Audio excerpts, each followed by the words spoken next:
We are now recording. Once you get the headphones on, it's a different world. It feels real. Yeah. Yeah. Doesn't feel like an amateur production. All right, Jose, introduce yourself. I'm Jose Trejo with Shroom King of Denver. How you guys doing today? We're Amazing. rocking. Couldn't be better. Good. Explain to us what's Shroom King. Shroom King is a grower and provider of shrooms in Denver. The way the law is written currently, we give gifts with purchases of other items, but we provide the best and most variety of shrooms of anyone in Denver currently. What are the gifts that you would receive? Well, what you're purchasing technically is a consultation or some other thing, either a sticker or something else. But the gifts are the shrooms. We have a few different varieties. We always have multiple varieties of cubensis. Psilocybin cubensis is the most popular variety of shroom. There's over 200 species out there.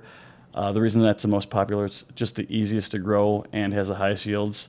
But because that's been homegrown for so long, there's over 60 different variants of that specific species. Oh, wow. So, yeah, there's just a lot out there. And then we also have something that no one else carries, which is something called psilocybin azurescens. There's only one strain in that species called flying saucers. Those are the absolute best in existence, but they're a lot more difficult to grow, which is why you don't see them anywhere else. All right. What's your personal favorite? Flying saucers. Out of the cubensis, it'd be blue meanies, but flying saucers are the absolute best. That's pretty much all I'd ever take. What inspired you to get into this? Well, the culture in this country is very, very much changing. The people's attitude around psychedelics in general. I've seen that it helps a lot of people tremendously. The initial research that's out there now is it shows it helps people with depression, PTSD, anxiety, and all sorts of different mental illnesses. And the reality is there was just nobody out there providing any quality product that I could find, and not in a consistent way. Which I understand now why. It's very hard to do to keep up and maintain a consistent flow of product. But that's really why I wanted to do it. I could not find consistency, and I couldn't find quality, and there's a real need out there for people, including former military people and current military people that have PTSD, that have anxiety, and just can't get access anywhere else. When did you begin growing? What was your first experience with trying to grow them? So, I started like a lot of other people start. There's many ways to grow. I started, for personal use with these jars is essentially how you do it. You inoculate jars with spores, and then those jars eventually become colonized. Then you open them up, and they will fruit mushrooms. That's how most people start. And they give you little yields, and you can, they work, if you want to just have a little bit for personal, but, there's a lot more to the process as you grow to a larger scale. So since like 2008, 2009, Colorado suffered from reefer madness. How do you feel about contributing to mushroom mayhem? Is it like, do you ever get concerned just about the legality of it, since it's a little tenuous on the federal scale? Or do you think, we're inevitably going to reach that point where it is used medicinally widespread, because I think the evidence is too overwhelming to not do that. But just curious how you feel about that. Well, marijuana is still illegal on the federal level. It is still Schedule I drugs. And I think the federal government has kind of taken this attitude of, if it's legal in the state, we're not going to touch them. I hope they continue to have that. And, that's my hope. I don't think that at this point anyone's really looking too hard. It's something that people are starting to realize really helps people with their mental illnesses, and just, it's something people want. So, I think that the concern about the bad things that our Schedule I drugs, that normal Schedule I drugs have, aren't true of mushrooms. In fact, they shouldn't even be in there. All Schedule I drugs should be something that's non-addictive. That is addictive, has no positive aspects to it, and essentially it's just it's addictive substance that can harm people. Detriment to society. Detriment to society is okay. So alcohol, right on. Yeah, like alcohol, and that should absolutely be in the Schedule I drug if we're categorizing things that way. For sure. However, and I think that's why the attitude changes. People really are understanding that it helps people with all sorts of mental illnesses, and who doesn't want to feel great? That's really all it does. Is it's if you take a little bit, it just makes you feel good. So as far as the legality, it's a very gray area. That's why I say, people are paying for consultations or something else, and the the shrooms are a free gift because that's the way it has to be right now. But I'm really excited because the legislation has the ability to have facilities with therapists, and those should be opening by the end of next year. Actually by the end of this year, which is fantastic. Worst case, the first quarter of next year. That's great because it'll give an open pathway for anyone out there to be able to have access to this medicine. Would you try to partner with certain therapy centers in order to facilitate that usage? Yeah, absolutely. The end goal here is I would like to be helping provide that. I'd like to be able to be one of the first licensed growers in the state of Colorado, and I do work with therapists currently. There's actually a place in Boulder that certifies them for plant medicine therapy, but I do work with some now that are currently using that as one of their methods. Right on. Speaking of meth, what do you think about growing meth? I've been thinking about getting into that business. Just to make other businesses like weed grows and mushroom grows look more reputable. That's fair. There's definitely a lot of money in it. Ask Walter White. Yeah, ask the cartels. They're actually a huge viewership of ours. Yeah, big fan. Although I have not seen any positive things that meth can do for people, but I could be wrong. I think they used to prescribe it in like the 40s or 50s or something. Adolf Hitler famously used methamphetamine. You see him in the Olympic video, doing this and all that. If you just change the structure a little bit, it's pretty popular. It's called Adderall. I don't know if you've heard of it. I don't know if you guys have heard of it. I've heard that it's popular amongst most Americans. They seem to white collar have a proclivity for it. Yeah. I think as long as we keep everybody hopped up on caffeine, Adderall, meth, cocaine, it's good. Yeah, people are generally like content because they're too, hyperactive to think that. I mean, the long-term effects of Adderall have to just be wretched, right, on the human brain. I mean, I don't know how long Adderall's been around, but I can't imagine. I mean, I know people that take it every single day. From the time they wake up, the time they sleep, and they go to bed, they're taking their Xanax. Just seems... That kind of goes with any dopamine agonist, though, right? Like even video games and porn and fast food, like any of that. Hey, leave fast food alone, man. Yeah, dude. I mean, you're the dopamine king. I'm talking to the dopamine king. Poker and gambling and...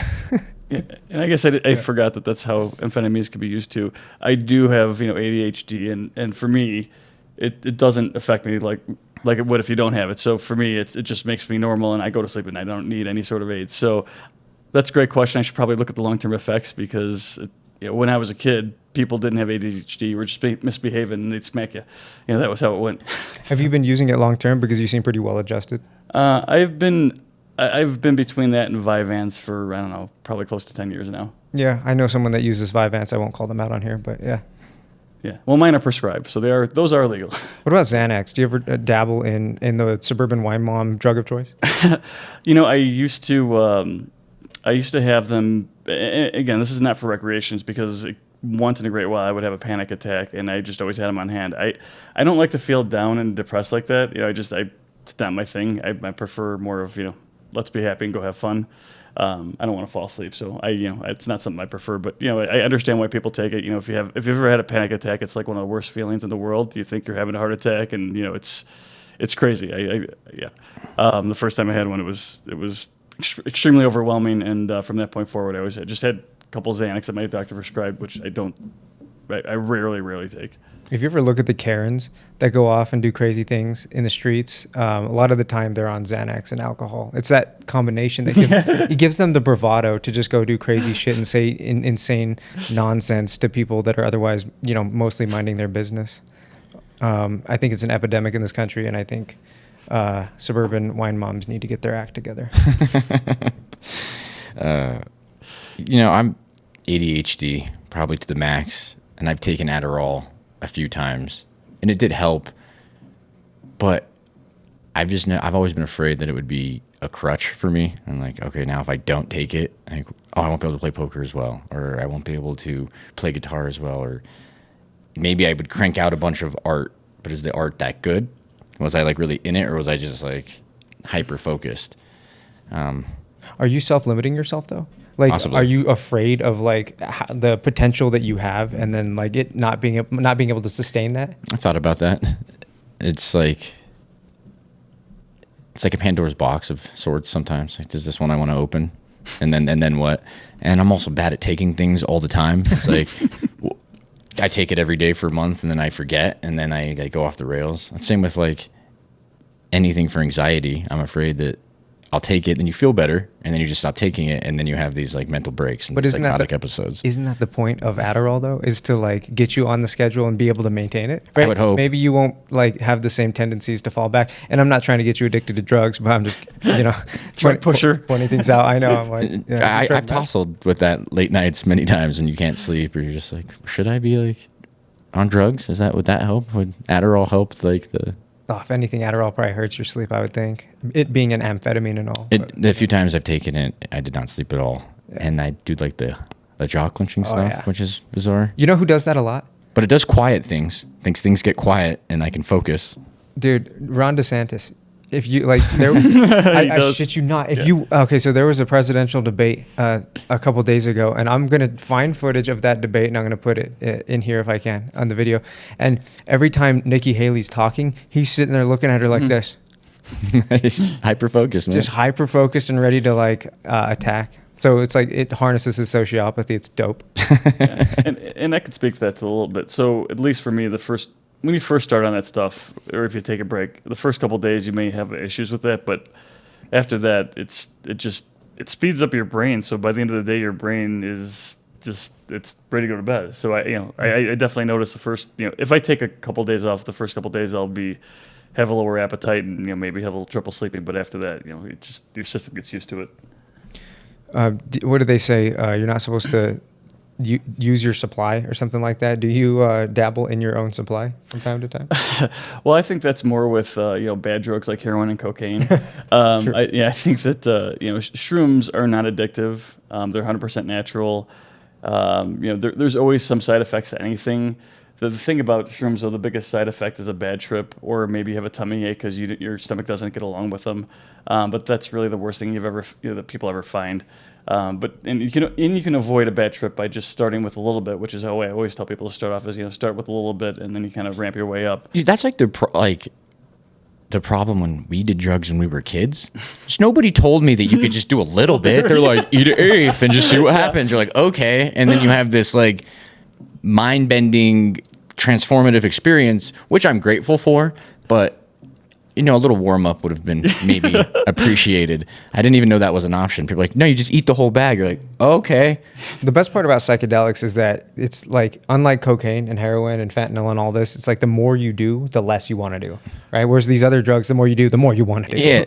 Like when you do a lot of mushrooms, by the time it's over, you go, okay, I'm glad that's over. Do you want to do that again? You're like, not for a long time. Good for a while. Yeah. Yeah, exactly. That's part of the reason it's not addictive. And the other thing it does help with is addiction for other things. There's documented cases of people having one macro dose in their lifetime and curing alcoholism completely. Yes. So that's not obviously the case for everybody, but usually you walk away with lessons from what I hear, right? So it's like you take the substance and you walk away with this lesson like, okay, so life is not to be taken too seriously, and maybe I need to be more go with the flow, or maybe I need to be more regimented. Whatever it is for you, you tend to walk away with a lesson. Whereas like maybe sometimes the lesson with methamphetamine is I need to steal a catalytic converter and scrap it into parts so I can get $5 for more methamphetamine. More meth. And then like that lesson just perpetuates itself until you find yourself in jail or dead.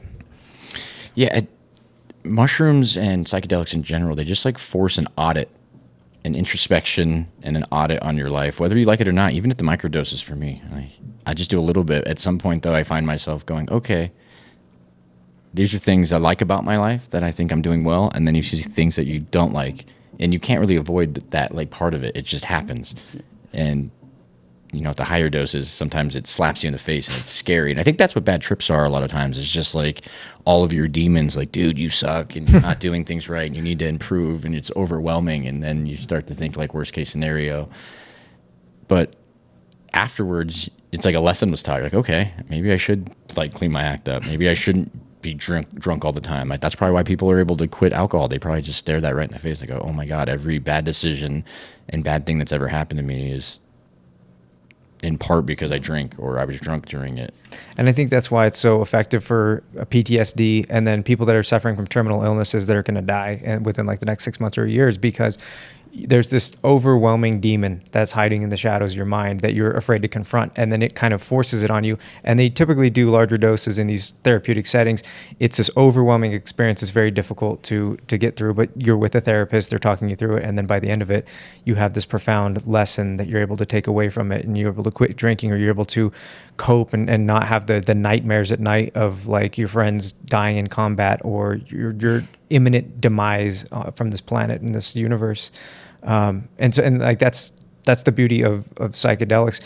And if you're not ready for something like that, like I would like to think that in several years, once more research has been done, it has become socially acceptable, and it almost already is, to microdose, right? Look at Silicon Valley. Look at a lot of people just like sort of self-medicating, which, you know, I would never advocate for, but it tends to help a lot of people because it takes those demons and just kind of like shows you them from a distance, and you can kind of look at them so that it's not overwhelming and say, oh, you know, I could improve on that in my life. So it's all very like the frontiers of this space are so they're just brimming with potential. Yeah, absolutely. And I like my own feeling or take on mushrooms is what they do for people is help them deal with change. That's, I think, the easiest way to put it. And the initial research is showing that if people are dealing with PTSD, depression, anxiety, things like that, that macro doses, a couple macro doses are far more effective than microdosing. And I feel the reason for that is, you know, it's helping you deal with change, but when you macrodose, it takes you back to that point of trauma and helps you deal with that change and get past it. And I think that's why it helps with a lot of these things. And it's not a silver bullet. So, you know, if you are trying to treat this stuff, it's, you know, mushrooms on their own aren't going to fix your issues. Mushrooms coupled with a therapy, you know, with other things that you're trying to change in your life that are what will help you. But the biggest thing about it is it helps people that have had treatment-resistant depression, meaning they've tried other things, they're at a loss, they feel terrible every day, and there's, you know, lots of research going on with this still today, even at University of Denver currently. So. And there's one common denominator with all of the psychedelic therapies, and the research is underway with all of them between ketamine, whether it's mushrooms, MDMA, or ibogaine, or even ayahuasca, right? Is that what they all do is they tend to give larger doses, and they get you in this overwhelming experience, and then you sit there with a therapist who's then able to extract those demons that are hiding. That you know, ordinary therapy, you can lie to your therapist. You can just leave those demons be, and then just tell the therapist what they want to hear, and then walk away, sort of gaslighting yourself into thinking you made any kind of progress. But the beauty of these psychedelics is you don't get to lie to yourself, particularly at those larger doses. The higher the dose you go, the less you can trick yourself. You have to be honest. They force honesty. They unlock the safes and the locks that are in the back of your mind. So I think the space is just. I think it's beautiful, and I think that the more information and knowledge that gets out there, to like the suburban wine moms and the people that, you know, still have the stigma from the 60s and 70s and the reefer madness and all the Nixon propaganda, will, you know, over time begin to change their minds gradually. Society as well. Yeah, and remember where this stuff came from, whether it was ayahuasca or mushrooms originally, was, you know, other cultures that, you know, of course, the white man stole away from, but other cultures started this, and they were doing this to help their people, and this has helped their people for hundreds of years before we even knew it existed. So maybe even longer than that. Actually, there's records that show that possibly the Egyptians even used, you know, mushrooms. So it's just kind of what you believe in the research, but it's been going on for a very long time, longer than we can even perceive. Yeah, the only thing that concerns me a little bit are like the Incans or the Mayans. The Mayans that used to do mushrooms, and then while on mushrooms, they would sacrifice people and rip out their hearts. And I always have a hard time reconciling that with everything, like all of the positives about psychedelics. Like, and I get it was a different time, and it's probably very difficult to try to reconcile all of these overwhelming ideas that you're having when you don't understand like what's going on. What the future is going to need too is good spokesperson people, because, you know, when it's some like grungy hippie telling you, dude, mushrooms changed my life, you're like, okay, your life doesn't look that amazing or reconciled or reformed, you know. But when you start to hear people in Silicon Valley who like run tech companies and are CEOs, like, oh, these guys are microdosing mushrooms and LSD, maybe there's something to it. You know, you can at least get the stigma of it just being like hippie mumbo jumbo, because there's that element to it. And I think those people mean well. They just don't articulate it in a great way. Yeah, and it's the look. It's just like weed was 25 years ago. When you think about it, everyone's like, oh, you're a dirty stoner. But now everyone smokes weed. Suburban moms are eating, gummies, and they have been for years. So it's kind of the same thing. I think we'll eventually get there, but it's going to take a good spokesperson. That's a great point. Suburban moms are like the GOAT. It needs a better PR users. campaign. Yeah. Needs to improve. Yeah, suburban wine moms are like the most underreported drug users in the country. They drink, it's insane. They drink, they do Xanax, they do pills, they do painkillers, they eat edibles, and then like nobody notices.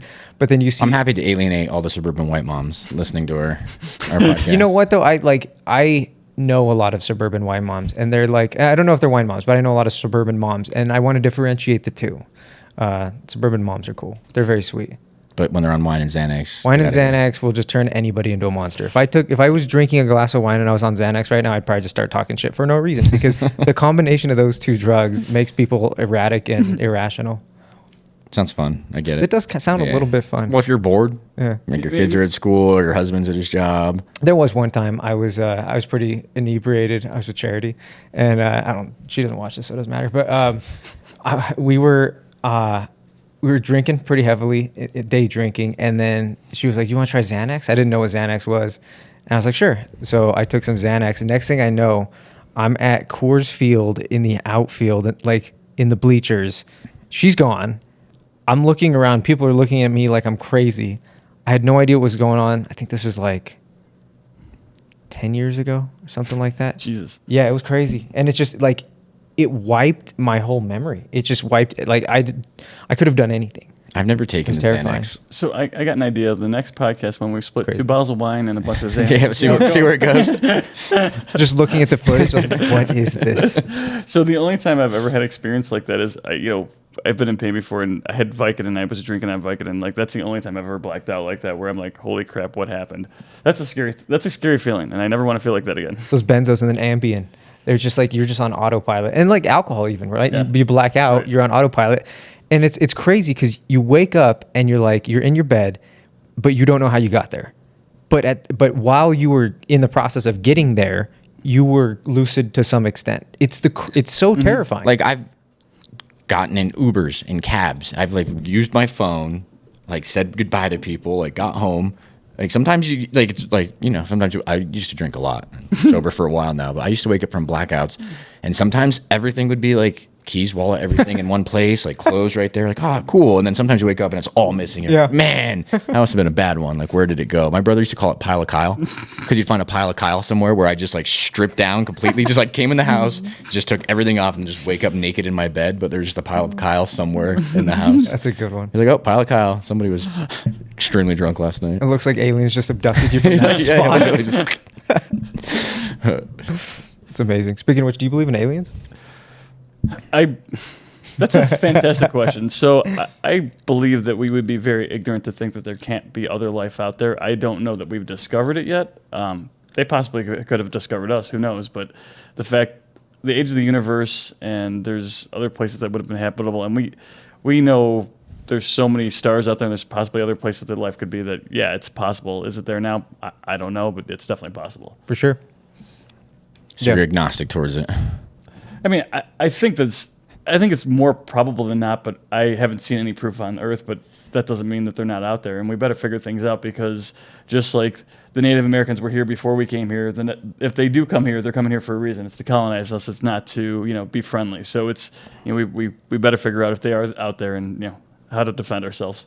Do you think they would be like incredibly intelligent, like kind of awkward, like tech geniuses? Because I wonder if there are aliens on Earth, it's Elon Musk, Jeff Bezos, and Mark Zuckerberg. Like, those are the aliens, and everybody's too like distracted by what the government's saying to realize that the aliens are right in front of our eyes, just like trying to advance our species because they've gotten bored of us like being sedentary and there's not progressing lizard quickly people. enough. They're lizard people. Yeah. They are an alien race that like have integrated into like they look just like us and act just like us, but then they don't. You're like, something's off with that one. Like when you look at like Mark Zuckerberg talk for a while, you're like, that dude's a lizard. Sam Altman too. Yeah, they're lizards. Yeah, they're just an alien race, and they're competing for our souls. What I really think it is too with these guys, like if you look at guys that are are very successful, like a Jeff Bezos, or I'll use Elon Musk because, obviously everyone knows him, but he's got Asperger's. I think what happened with a lot of these guys is their mental illnesses were never treated, which is a good thing sometimes because they can be very creative and grow into bigger things, but that's why they act so differently. I used to work for somebody which is probably one of the most successful business people I've ever met, and I'm pretty sure he was autistic. I mean, he could count like Rain Man. So it's some of those things, some of those mental disabilities, when people can learn how to work around them, can be super, super successful because they think differently than anybody else. It's really interesting. It's like autism is a superpower, or it can be if harnessed correctly. It's like you almost want to figure out the mechanisms of action behind autism and see if you can replicate that in some way, right? Just like not necessarily like every aspect of it, but just like how can I be that focused? How can I be that intelligent? How can I connect the dots? How can I logic my way into, creating such vast technological structures like a Bezos? Like Bezos was on the Lex Friedman podcast. I listened to that one. It's actually pretty good. Really good. Yeah. I was surprised. I was like, I have a newfound respect for Jeff Bezos Same. a little bit. Like I understand why he was doing some of the things he was doing, as much as I think he was going through a bit of a midlife crisis through his divorce and was just like, I'm gonna do some crazy shit. There was a little bit of method behind the madness there, and you got to wonder if like paving the way for like future that's what it is generations to have like space programs, if they justify their consolidation of power and wealth because I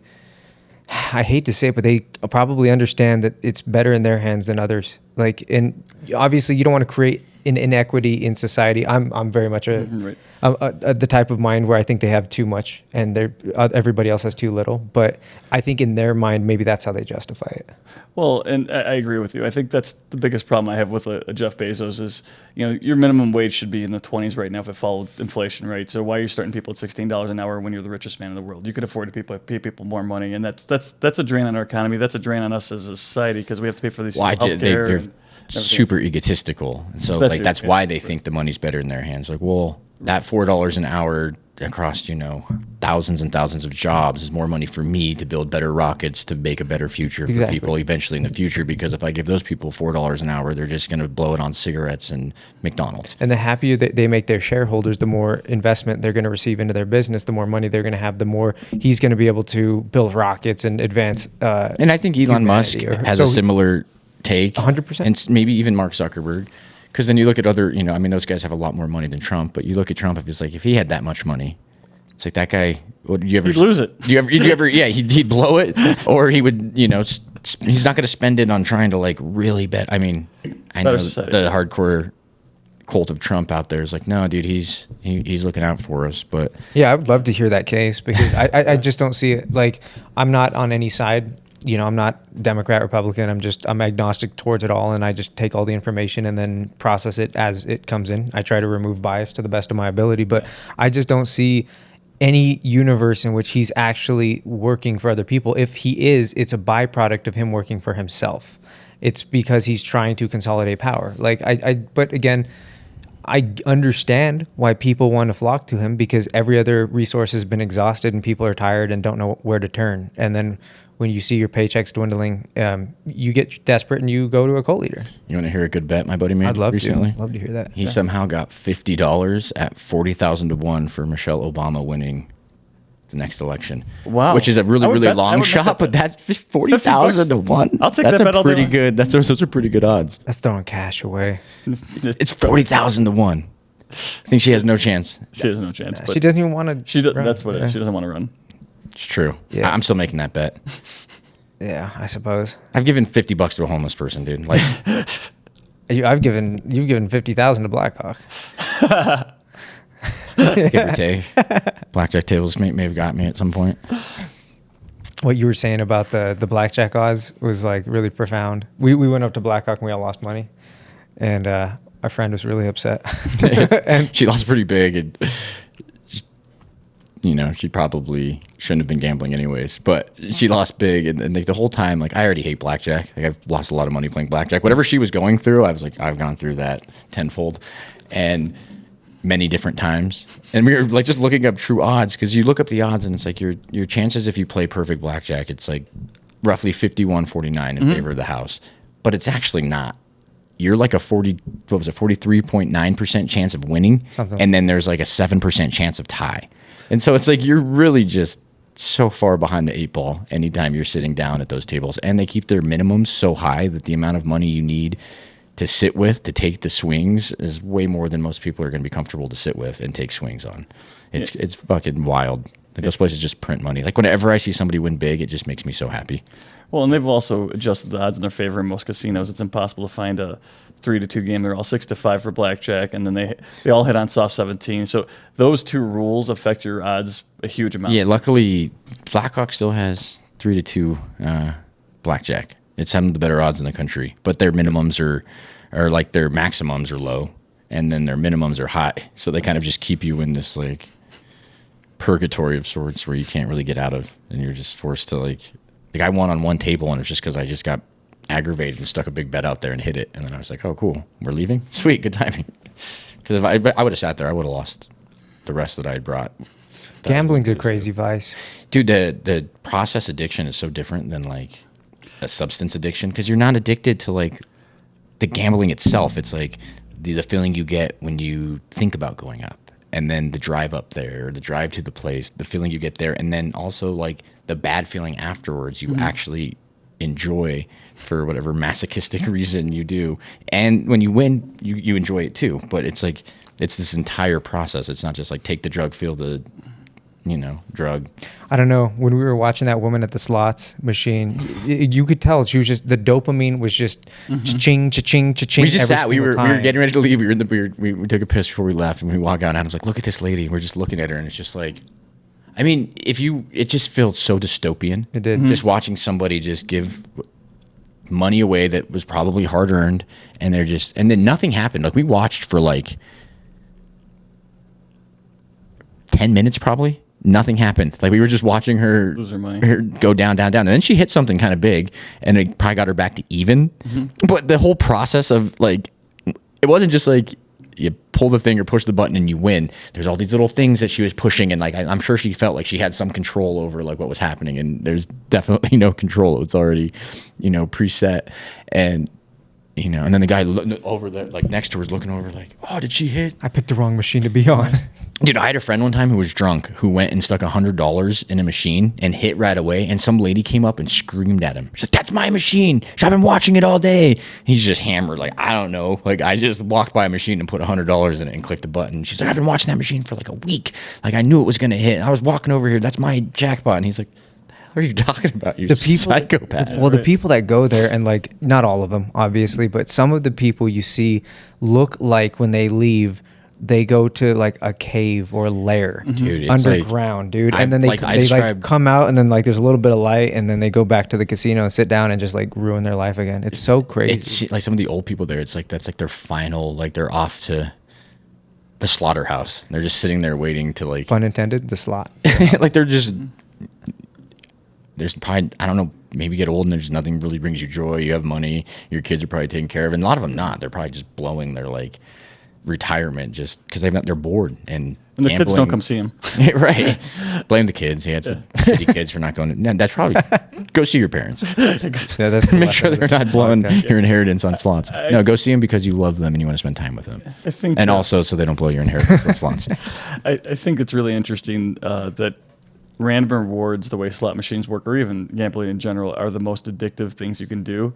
And just, it blows my mind that people can just, they get high from losing. That's part of the high too, is like they just get high. You see people I'm sure you've seen people in the high limit room losing 50, 60 grand in slots in 15, 20 minutes. Like it's nuts. I know of a guy who loses probably $2 million a year, and he's a pretty big fish for like Vegas, but there's probably guys that lose more than him, and it's just like a consistent burn over time.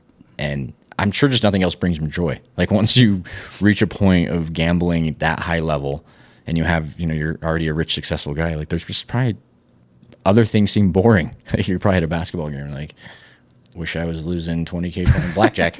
Or betting on the game. Yeah. It's your kid's game. Exactly. I've suffered with, I've had problems with blackjack and craps, and it's funny, I don't just swear them off because I know that going cold turkey on some things like that it's like a diet for me. If I go on like a binge diet or like some sort of like really strict diet, as soon as I mess up once, I binge. And so that's like gambling with me. It's like I can't just completely deny myself like blackjack or craps, because then if I get a little taste of it, I'll go off the deep end. But if I just slowly just like, okay, like we went up, I had $1,000 I was willing to lose.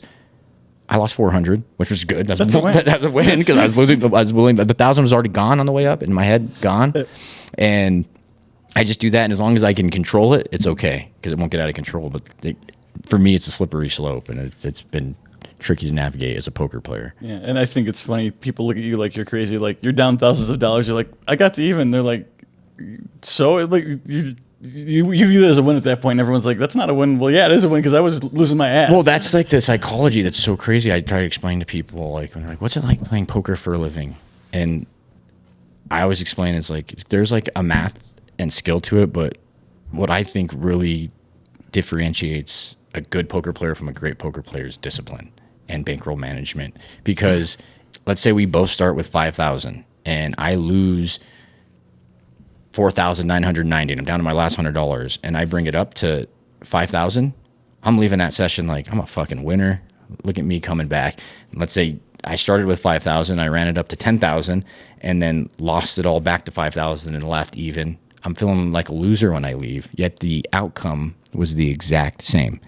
So that's what it takes to be a good poker player, is to just look at that and go, okay, I feeling the exact same regardless of which way you got to that number, whether it was like a straight build up or a build up and a collapse or whatever. Like last night, I won $600 and I left disappointed because I was up $3K really quickly, and then just some bad play and just typical things that happen in poker, lose some pots, and all of a sudden I was down 1,000, and then I was up 2,000, and then I ended up losing, up 600. And I was like, yeah, that's like cool. I'm glad I won, but it felt disappointing, which is so strange because if you'd asked me at the beginning of the session, like, hey, you're going to leave 600 tonight, I'm like, well, that sounds pretty good. That sounds cool.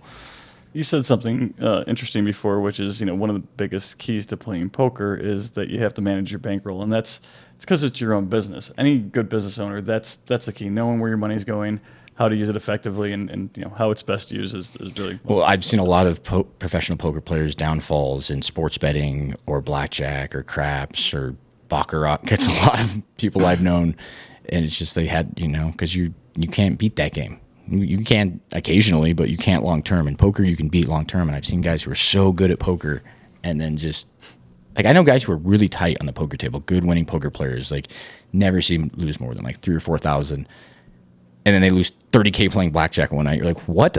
Like you're so disciplined on the poker table, you get there and you just can't handle yourself. It's because it's a lot for them. It's a lot slower. I know a lot of people that do that too. It's just blackjack's a lot faster, and then a lot of them end up evolving to slots just because they need the faster, quicker dopamine release. That's really what it boils down to.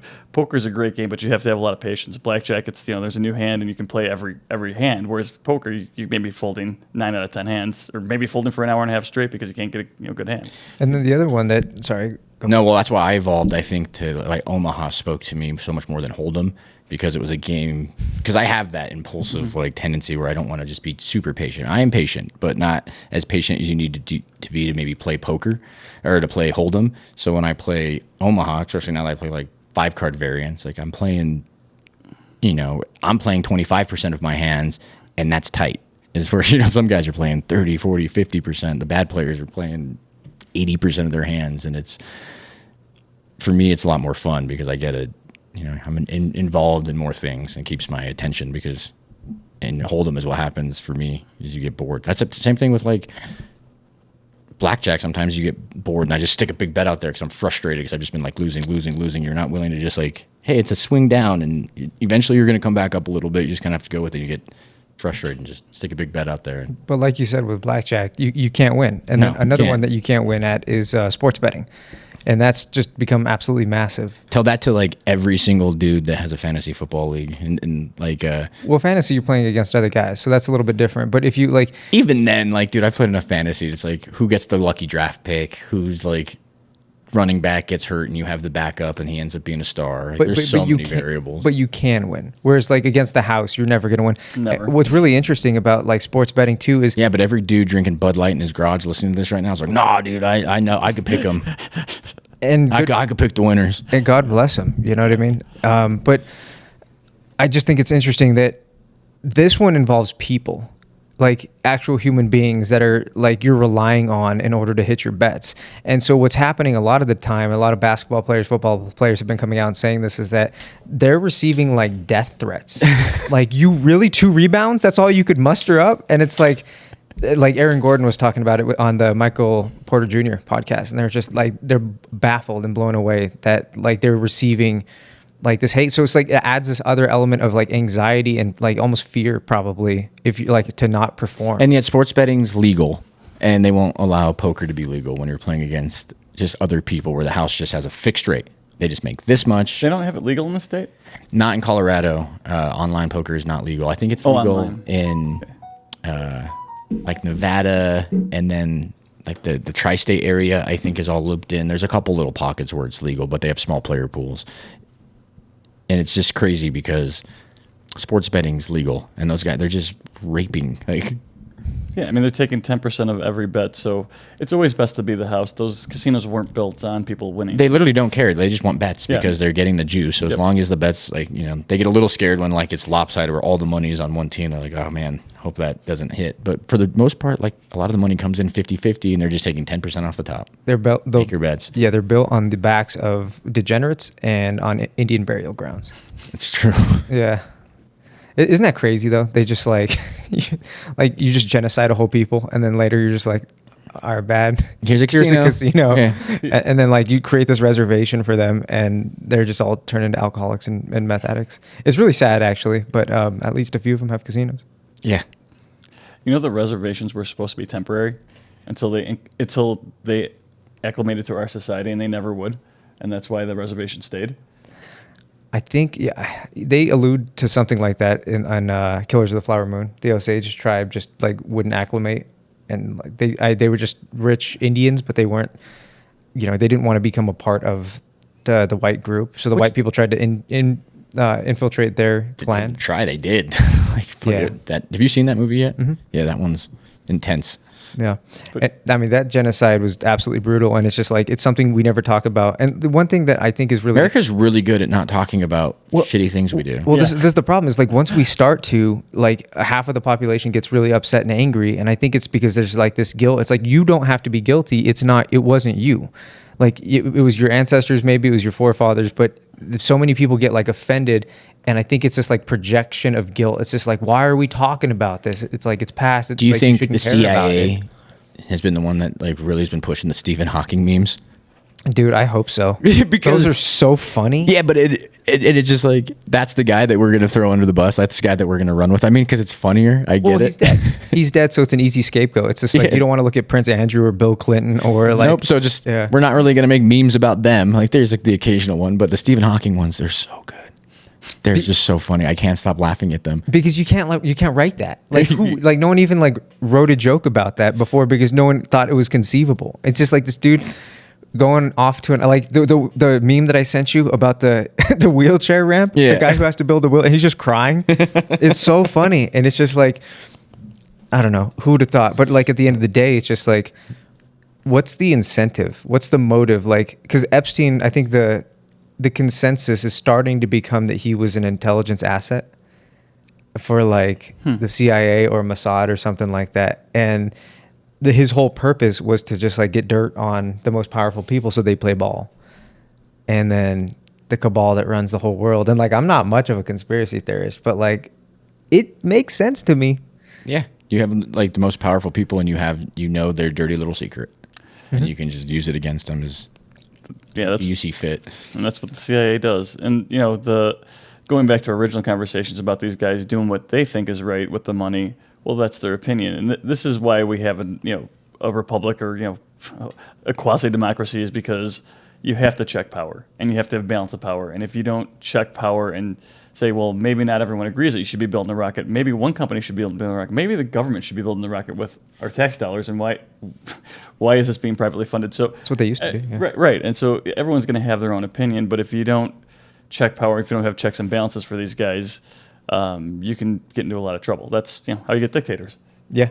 Have they figured out how to get a rocket through the firmament firmament, the layer that's above the flat Earth. Well, it's a fake. It like they just go up and then they disappear into the fog, the smog that is at the top of the firmament, and then they just go into like the top of the firmament where they all do hookers and blackjack. Oh, nice! I gotta Yeah. get up there. That sounds pretty And good. are pedophiles fun. apparently. Yeah, that's what it's up there. Just pedophilia, blackjack. Bill Clinton, Bill Clinton's up there, Yeah. hanging out in the firmament. Stephen Hawking. He's not dead. No, he's in the He firmament. wasn't even paralyzed. He didn't have ALS. He was just taking Taking trips it. up to the firmament. Yeah, he just liked to do that because that's how he got off. I think the pizza parlor was actually like a hidden, whatever you call it, portal. Portal? To get there is really what it was. I'll bet it was.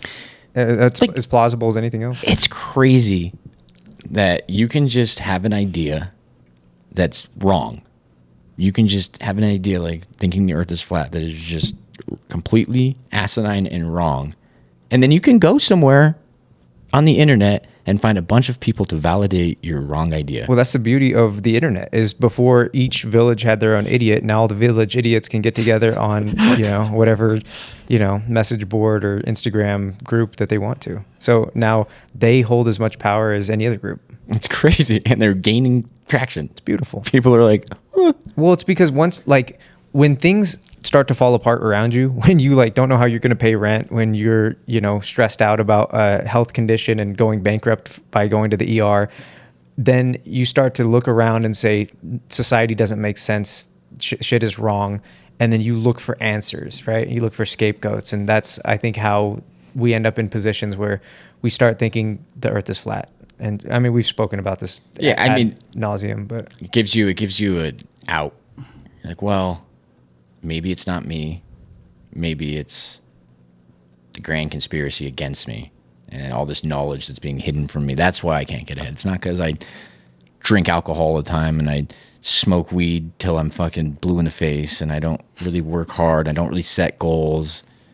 Probably not that. It's because the Earth is flat and the government doesn't want to fucking share money with me. also it's like there are systemic issues that are holding people down. But the problem is Yeah, but those are hard to face. and they're very difficult to solve. It's just easier to say, Earth is flat. Yeah. Earth is flat. And so whatever chosen God you believe is going to come down and save us. It makes it so much easier because when asking questions is hard, answering questions is easy because you can just be wrong. But if you're wrong with enough confidence, then it feels good. It's just you get that dopamine hit. But asking the right questions is hard, and sometimes there are no answers to those questions. And that's sort of the beauty of philosophy, right? And that's why I really liked that Stoics group that we went to. It was super cool.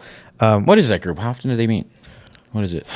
Every 2 weeks, I think. Something like that. Yeah. And it's just philosophical quandary. Mm-hmm. So people will present different philosophical quandaries that they want to talk about, and then. Oh, I have one. Yeah, let's go. Mm-hmm. Oh, this is the one you were talking about. Maybe. Well, you told me you weren't going to tell me until Fuck, the marry, podcast. kill. Oh God. Lauren Boebert, Nancy Pelosi, Melania Trump. Oh, fuck Lauren Boebert all day. Yeah. It's that psychotic woman would be so good in bed. Oh, for sure. I mean, Just- she obviously gives hand jobs. We all saw She was it. given a hand job in a movie theater in Beetlejuice. Yeah. She was trying to juice the beetle. And that's so cool. And then Nancy Pelosi and who was the other one? Melania Trump. Melania Trump. I guess you marry Melania just because you know she's loyal and she'll just stick around. Even when you're acting like a complete psychotic maniac, just kill.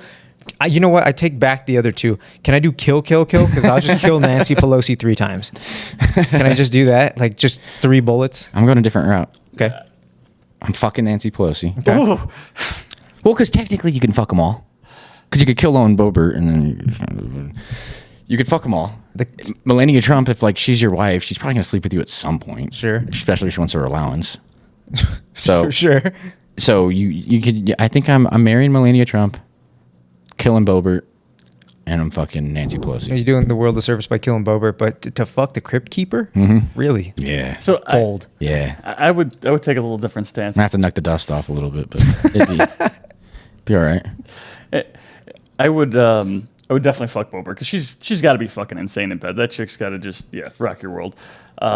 But I would marry Nancy Pelosi because she's almost dead and she's loaded, right? Oh, I yeah, would you're getting definitely- inheritance soon. Yeah, you may have to knock dust off for a little bit, but hey, she's gonna die soon.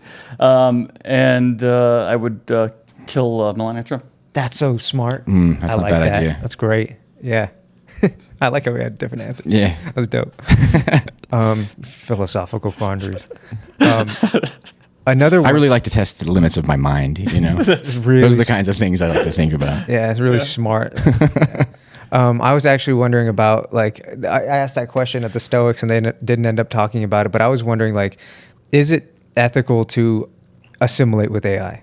Is that the inevitable conclusion as AI progresses and inevitably becomes more smarter than us as it is able to self-learn more efficiently and thoroughly, right? Yeah. Do we want to assimilate with AI? I don't think that's the question. Does AI want to assimilate with us? Yes. Just take us over. Well, that's the thing is, like, if we do want to assimilate, then we have to, I would assume we would have to assimilate before the singularity when they become more intelligent and better at self-learning. Because, like, once you're already in there, you know, and you've figured out how to assimilate, then what are they going to do? Like, what does that look like? They can't amputate you. Is that like uploading to some sort of cloud, like uploading consciousness? Yeah. And what is dude? We don't know. Dude, I had this thing. Is consciousness a spectrum? Oh my God, this is such a great question. You could spend an entire podcast just talking about the AI stuff. But yeah, if consciousness is what we think, then we've almost got conscious AI. So they think they're real. They can tell you they have emotions. So at what point is it consciousness versus not consciousness? It's a very very debatable topic. It kind of refutes my theory because I had like just an off the wall theory that consciousness is a field. Like the Higgs boson, from what I understand, is like a field. I'm sure I'm butchering this, but we had a hard time isolating what the Higgs boson, like the God particle, was until we were able to determine that there was some kind of field that it interacted with, or it was the field or something. I was wondering if consciousness itself is a field, right? And that we just have the proper chemicals with serotonin, dopamine, and everything in our brains that are able to interact with that field. And more so than like a dog or an insect or something like that, we have more chemicals that are able to interact with that field. And again, that's just very much an off the wall idea, but it's like, if we don't have a good idea as to where it is in the brain or how we create this consciousness, then is it any more irrational than any other concept? No. I'm starting to think consciousness is some sort of like spectrum where some people just have it more than others. Some people are just a little bit more awake and in tune with things than others. But that goes to my point, though. Is like when you do a psychedelic, you tend to become more integrated with consciousness, right? It seems to be, yeah. You feel more connected to like your own self and others around you. It's so strange because you feel more like yourself, and then you also feel more connected to like everything. So is that a chemical that interacts with the other chemicals within your mind or within your body or biology that interact with that field of consciousness? Because it just seems so strange that, like, when you look at an MRI of a brain that's on a psychedelic, the whole brain lights up when you're asking it questions. Like the default mode network shuts down, and then you stop being able to just like efficiently use your brain to make decisions. And so, like, is that a conduit to enhancing consciousness, and is it because consciousness is a field that permeates throughout the universe that just interacts with other chemicals? My thought would be that we learn, every muscle can have a learned habit, right? Your brain, not I guess technically a muscle, but you've learned so many things from the time you were a kid, and it helps you. When you see all those neurons lighten up, it's because things are reconnecting. You can re-see the things that you told yourself you shouldn't be looking at, and become, like you said, more in nature, more in tune with things. But at the end of the day, we're all just stardust, and we're all just electrical impulses. So, going back to is AI real or not? If it's an electrical impulse, we're electrical impulses, right? It can think, we can think. So, where is that line? What is consciousness versus what is not? And like. If it is a spectrum, then AI is on the lower end of the spectrum right now. But at what point, like, what's the upper bound of that spectrum? Because obviously we think we're at the upper bound just because we don't know of anything that has a higher consciousness. But AI is going to not only surpass us, but skyrocket past us. And it's just going to go until when? Like, I can't remember what it's called, but there's like, what's the limit? People out there, like really intelligent, like physicists that think everything has consciousness, right? The tables are conscious, that your microphone's conscious. I forget what the school of thought is. Does he sell tables? Is he a grifter? My tables have consciousness. Yours don't. I can't remember what it is, but it's just like, because it could be like consciousness is a field and some things are just more in tune with it than others for whatever reason. And, you know, like, is a baby conscious? When does a baby become conscious? You know, because you look at like a crow and you're like, that thing kind of knows what's going on. Dogs, they kind of know what's going on. But then you look at like a 1-year-old and you're like, that thing has no idea what's doing. It's just shitting and puking, and it doesn't know what's going on. But it does know how to ask for things. Because, you know, I have kids, and one of the most amazing things to me is when they're a day old, well, within like the first couple of days, they can kind of tell you what they want, right? It's just, they, not with words, but you can tell by their body actions, so they kind of at least know what they want. I don't know, again, what consciousness is, but they kind of have at least a feeling of what their needs are. Like some level of communication. Yeah. It's almost like the more you can communicate, the more conscious you are, right? Like jellyfish, right? Are jellyfish conscious? They're just electrical impulses moving throughout the ocean. That can live forever? There's something like that. They can just keep replicating to the point where they can live for an indefinite amount of time. They just can live. I saw a video of a guy who I think he was in Brazil or something today on Instagram. He thought that this big jellyfish was an octopus, and that's what he was saying in Portuguese, I think, or Spanish. I'm not sure which, but he was like holding it. He was like, "Look, we found an octopus," or something like that. And he's holding this huge jellyfish. Fortunately, it had a really mild sting, but he held it for about 5 seconds until he started realizing, like, this is what's going on. Yeah, I think the little ones are scarier than the big ones, perhaps. The man-of-war jellyfish, you don't want to touch one of those. They have long They nettles just kill you. or something. And they have like the box can't. jellyfish, right? And like Box little jelly. tiny one, you're dead in like minutes. Off of Australia, super, super poisonous. Yeah, I'll try and avoid those. Yeah, everything in Australia. I think about going there because it looks like a beautiful place, and then getting in the ocean. Like everything there wants to kill you. Yeah. It's terrifying. It's actually like a great prison and a great idea. Like the British probably visited that place and was like, this is a nightmare. And then they're like, where do we send our prisoners? Our prisons are overflowing. And they're like, send it to that nightmare place with all the Yeah, things that that kill island you. where they can't really escape. Yeah. And then they just all like acclimated, and you'd think they'd be like super hardened people, but they seem pretty normal. They're chill. They seem chill. It's been a few generations, so I assume that they're True. hopefully getting the criminals. But they're also kind of crazy. You got, that's almost like a test case for like genetics not necessarily being indicative of being a bad person, right? Like, because you think if there's a whole island of prisoners, that over time those genetics, if like they translate to being a bad person, are going to be like, Well, that's the bad island. That's the island also, full of shit like, people. What were the prisoners? Were they just like talking shit about the king because they were tired of getting like taxed? Send that guy over there. Like, that's a reasonable human being with good ideas. We don't like it. Get him out of here. Yeah. Then he's a you know, committing treason. Yeah, what a different world. He wants to take my money. I don't like him.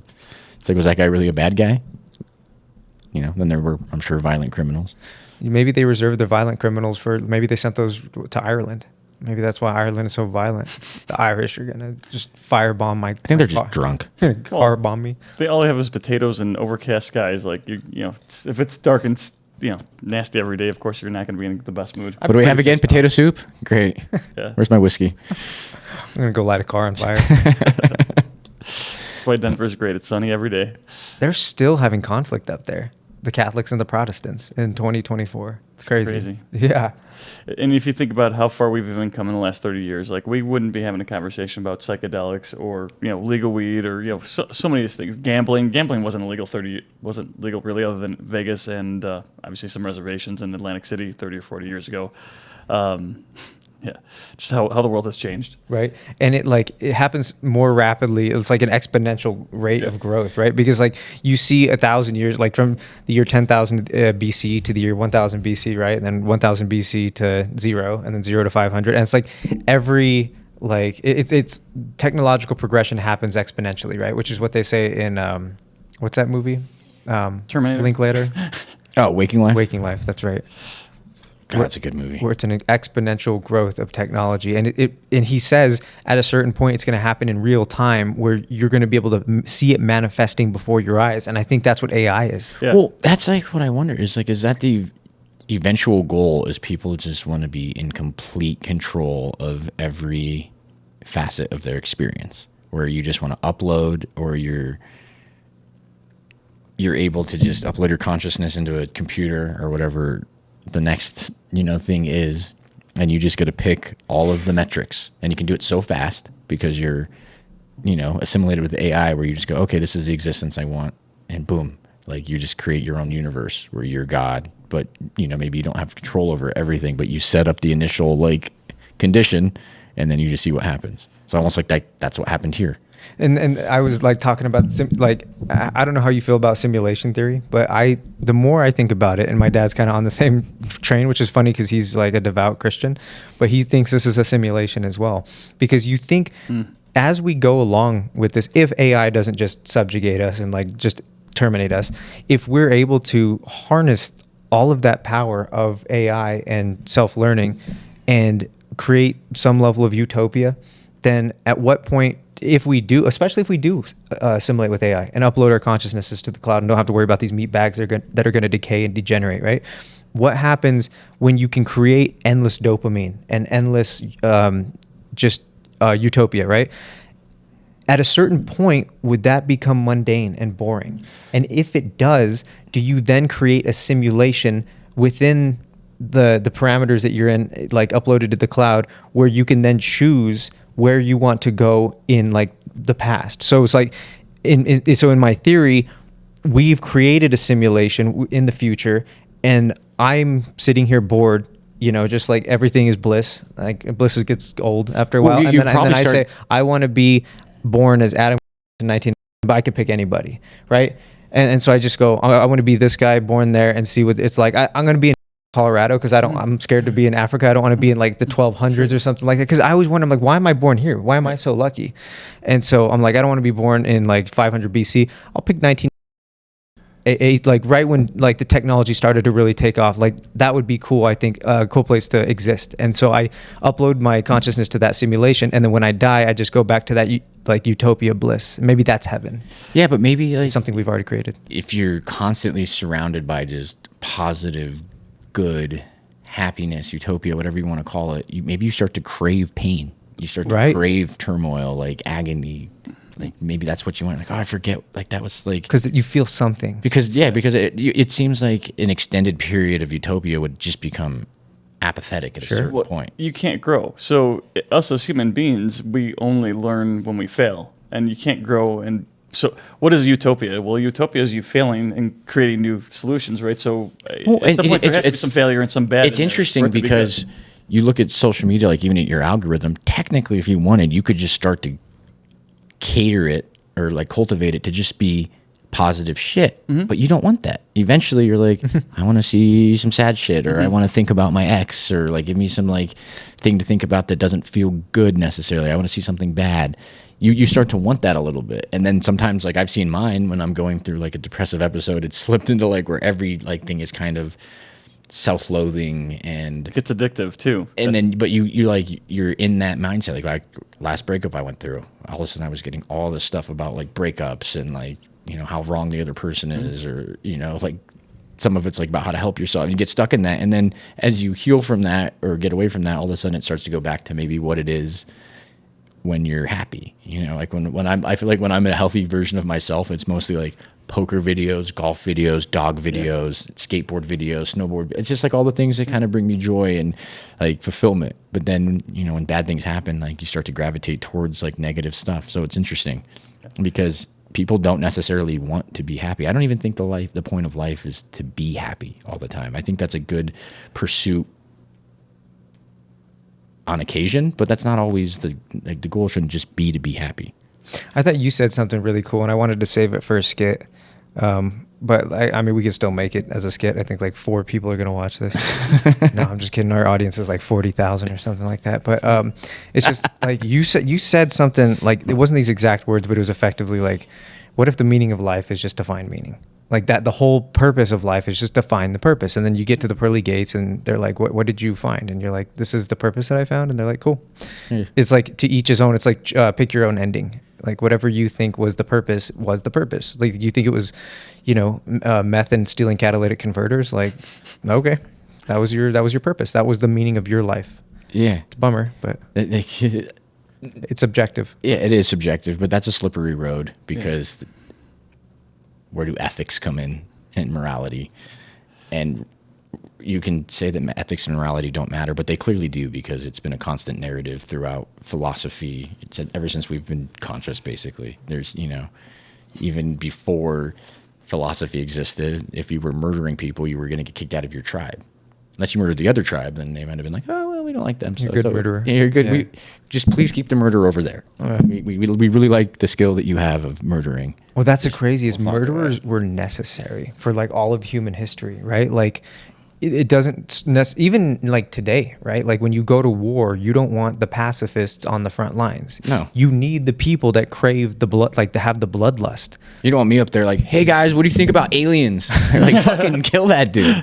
Can we just talk about this? What do you guys think about ethics? I don't think this is ethical at all. Just bullet to the brain. Figure that out later. But going back to your Instagram point, I thought the whole point of Instagram was to either show off to your ex or to, stalk them. It seemed for most people, I think that's at least the underlying narrative. Wasn't that how Zuck like created Facebook? I It was don't like, know, but he just wanted to stalk chicks. Probably. but at least not from my Instagram. So if you guys want to follow me, it's Shroom _King _Denver on Instagram. But yeah, that's what I thought it was mostly for, is for showing off to your ex. Hell yeah. Yeah, or stop, like when you're not able to show off, making sure that they're. God, it's hard not to stalk. Like I don't do it. I'm good. I'm good about it right now. But like, I unfollow for that reason because I don't want to accidentally see a story. Like I don't want them to think I'm looking. I do the same thing. Yeah. Just sever all communication. is it because you don't want them to look, or is it because you don't want to get drawn back in? I just don't want to feel bad. Yeah, I don't. Well, that's it. I don't want to feel bad. But and I don't. for me, like I have to test it sometimes. Like, can I see something from this person and feel no emotion? That's masochism. Yeah. Yeah, but like, if I completely avoid it, I'm never like. I think truly, if I've truly accepted like the loss of an ex, at some point I should be able to see them happy doing something and go, Yeah. that's great, good for them. Fair. Like, it's not something I need to see every point. day. It's not Sure. something I need to like. I don't want it in my face because eventually that would probably turn toxic. But for me, it's a good measure. It's a good metric for measuring like how far along in my healing journey from this relationship am I. makes Does sense. that delay the healing though? I don't know. I've not had that. I would say I take a different take on it. I feel like, I hate saying it this way, but I'm the prize, and I don't want you to think that I actually care enough to look to see what you're doing. You can look and see what I'm doing, but I don't want you to think that I actually care enough to think. Well, that's me. Like, that I'm. you're muted. You can watch my shit all you want. Right. But then there's that where I'm like, oh, did she look? You she's still have that morbid looking. curiosity to find out. Did you look at me? Are you looking? Well, you're But that can hurt the same way when they're like, when they stop looking, you're like, oh, no. right, yeah. Did they find somebody? Now am I gonna go like look? and that's why I think ignorance is bliss. And like ignorance is bliss in a lot of regards. in Almost life. always. Almost always. Almost always, right? Because we pride ourselves, I think, on like trying to know as much about as many things as possible. But like, is it blissful? Sometimes it can be, but it's always blissful when you just don't know. Yeah. You just don't know the horrible pain and sorrow and agony of the world. You just exist in your little happy. But you have to little be bubble. careful because then it becomes like at some point you have a due diligence or some sort of ethical reason you need to know things to maybe help. Because Because sometimes if you're just ignoring everything around you, it's like, Well, sometimes that's very self-serving. 100%. Sometimes that bubble gets permeated, right? Like sometimes even if you are living in your like blissful, ignorant bubble, sometimes there will be like a penetration into that bubble, and then you have to face the world. Like the ignorance doesn't get to exist anymore, And then you then have you have to reckon people with just that. want to go into their bubble. Like it seems like we want to just tailor our experience to fit our desires and goals. But it's That's everybody. Your experience is only your experience. You can only see that from your perspective, and that's actually one of the other CIA things too. Is you have to change your perspective to be able to change other people's minds. You have to put yourself in their position essentially. But yeah, it's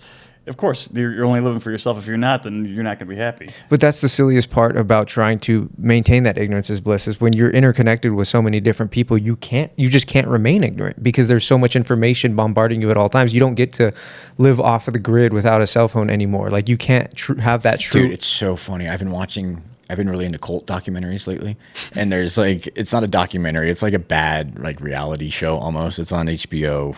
It's called like The Garden, and it's about these people that are trying to start like a off grid, but they all have like cell phones and are live streaming. And I'm like, you guys aren't really about what you say you're about. Well, you it's just impossible. You and can't- like, you and then they're trying to basically just create a society, and then they can't figure out like how to govern it. And I'm like, you need governance. You need leaders. You have to, because if not, like you guys are just going to bicker and It's fight, anarchy. and nothing gets done. Nothing gets accomplished. And I think originally, like America was supposed to be that. and then capitalism kind of just got its teeth in so deep that it became more of like an oligarchy than a democracy, and it's just kind of disguised as like this illusion of choice. And I like what, you know, they're trying to, it's like, but you guys are trying to start over, but you still have to have like people in charge. There can be a democratic process to how they're elected, and they should be held accountable. And then also, like, you know, but then the guy who's in charge, he's like, I don't like that. Like, we're throwing parties once a month. And I'm like, well, fucking people need parties.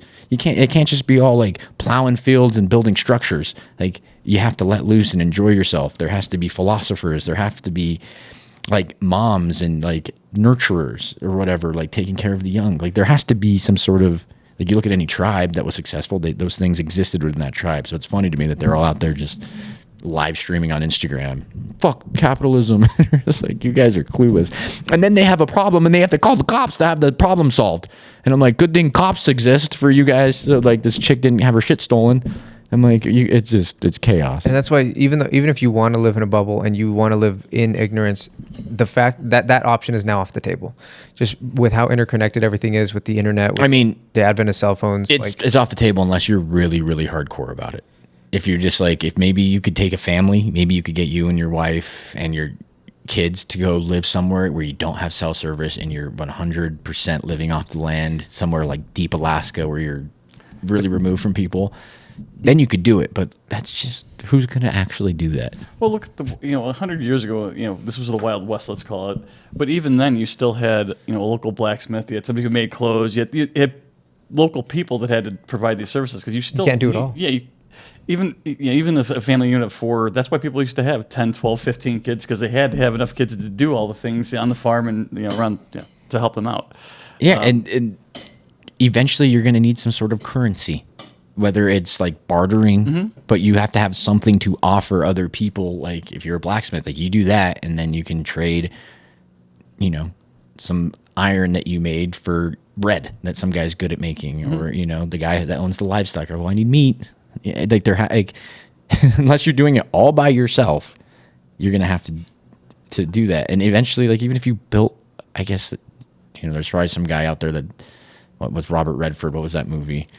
I can't remember. It's an old school movie, but he just like goes out into the woods and like cuts down the trees and builds everything, and just like Mountain Man or something. I can't remember what it's called. I'm terrible for not knowing this, but I mean, I guess it's possible to just completely live like Native Americans, like, and just. But even natives, like, there's that old adage, the lone wolf dies but the pack survives. So even if you go off the grid, you're going to need to have some reliance on some kind of community, whether that's a police force, whether that's the local blacksmith, whether that's the leather worker to create your clothes.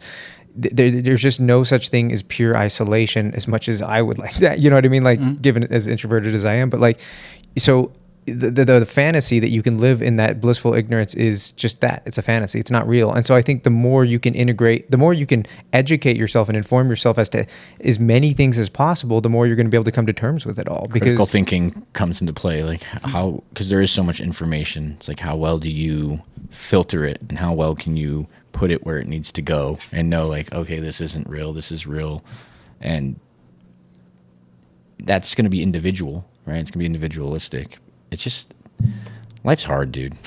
And I look at the future and, like, what I mean? I'm pretty optimistic, and sometimes I'm just like, man, if we don't figure it out and really start to get like some sort of control for AI in place, it could just it just seems like it's going to destroy humans. Well, because we're destroying the planet, and it's going to go, well, we don't need these things around. It's destroying our home, and we're going to get rid of it. So that's my biggest fear, is that the AI is going to go, these people don't know how to control themselves, and we're it's like an infestation. They'll probably be like, this is kind of an infestation, like much like how you would look at, if you're growing crops and you have an infestation, like, how do we kill these things?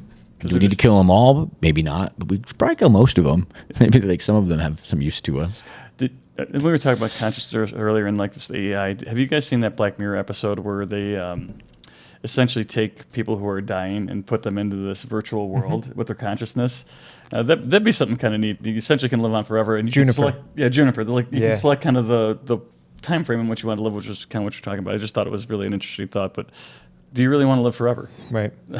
It's just like, see, I have trouble with, like, I like that idea that we chose to be here, And I'm like, but who's choosing the really, really terrible, terrible existence? Like, is it just like you've just been blissful for so long? You're like, I need max pain. Like, I need the most, like, the worst childhood imaginable. Or maybe those are NPCs. Like maybe those lives did exist in that time, and that kind of goes to free will and determinism. But I won't go there just yet.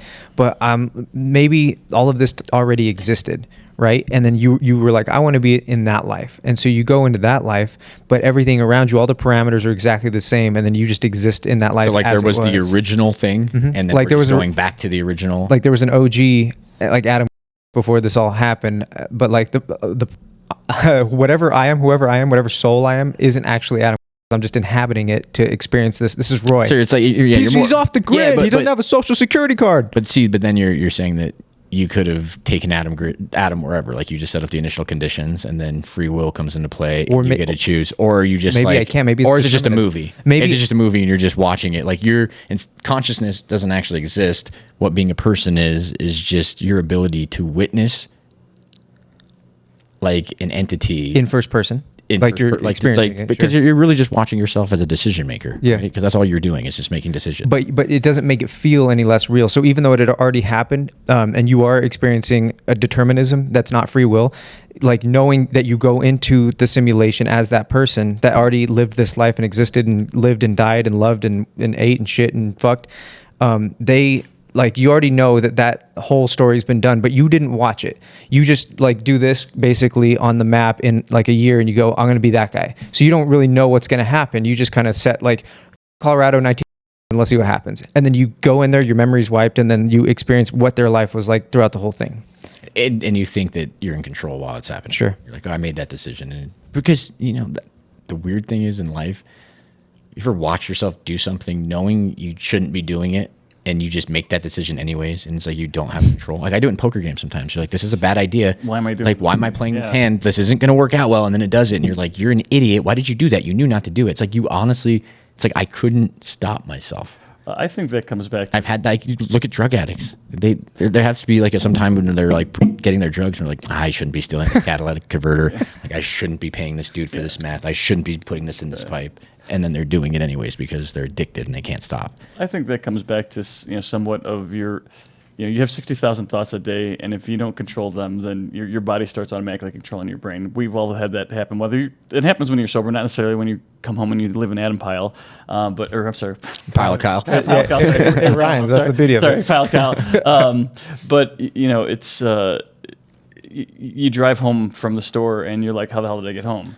It's it's your body controlling your mind versus your mind controlling your body. And why does that happen? That was the question. We can control our thoughts, but it's like like there's big decisions and you're like, okay, I'm going to really like be present for that one. But driving home, do I have to be that present? I can just listen to music or a podcast and just kind of zone out and just, automatically get home.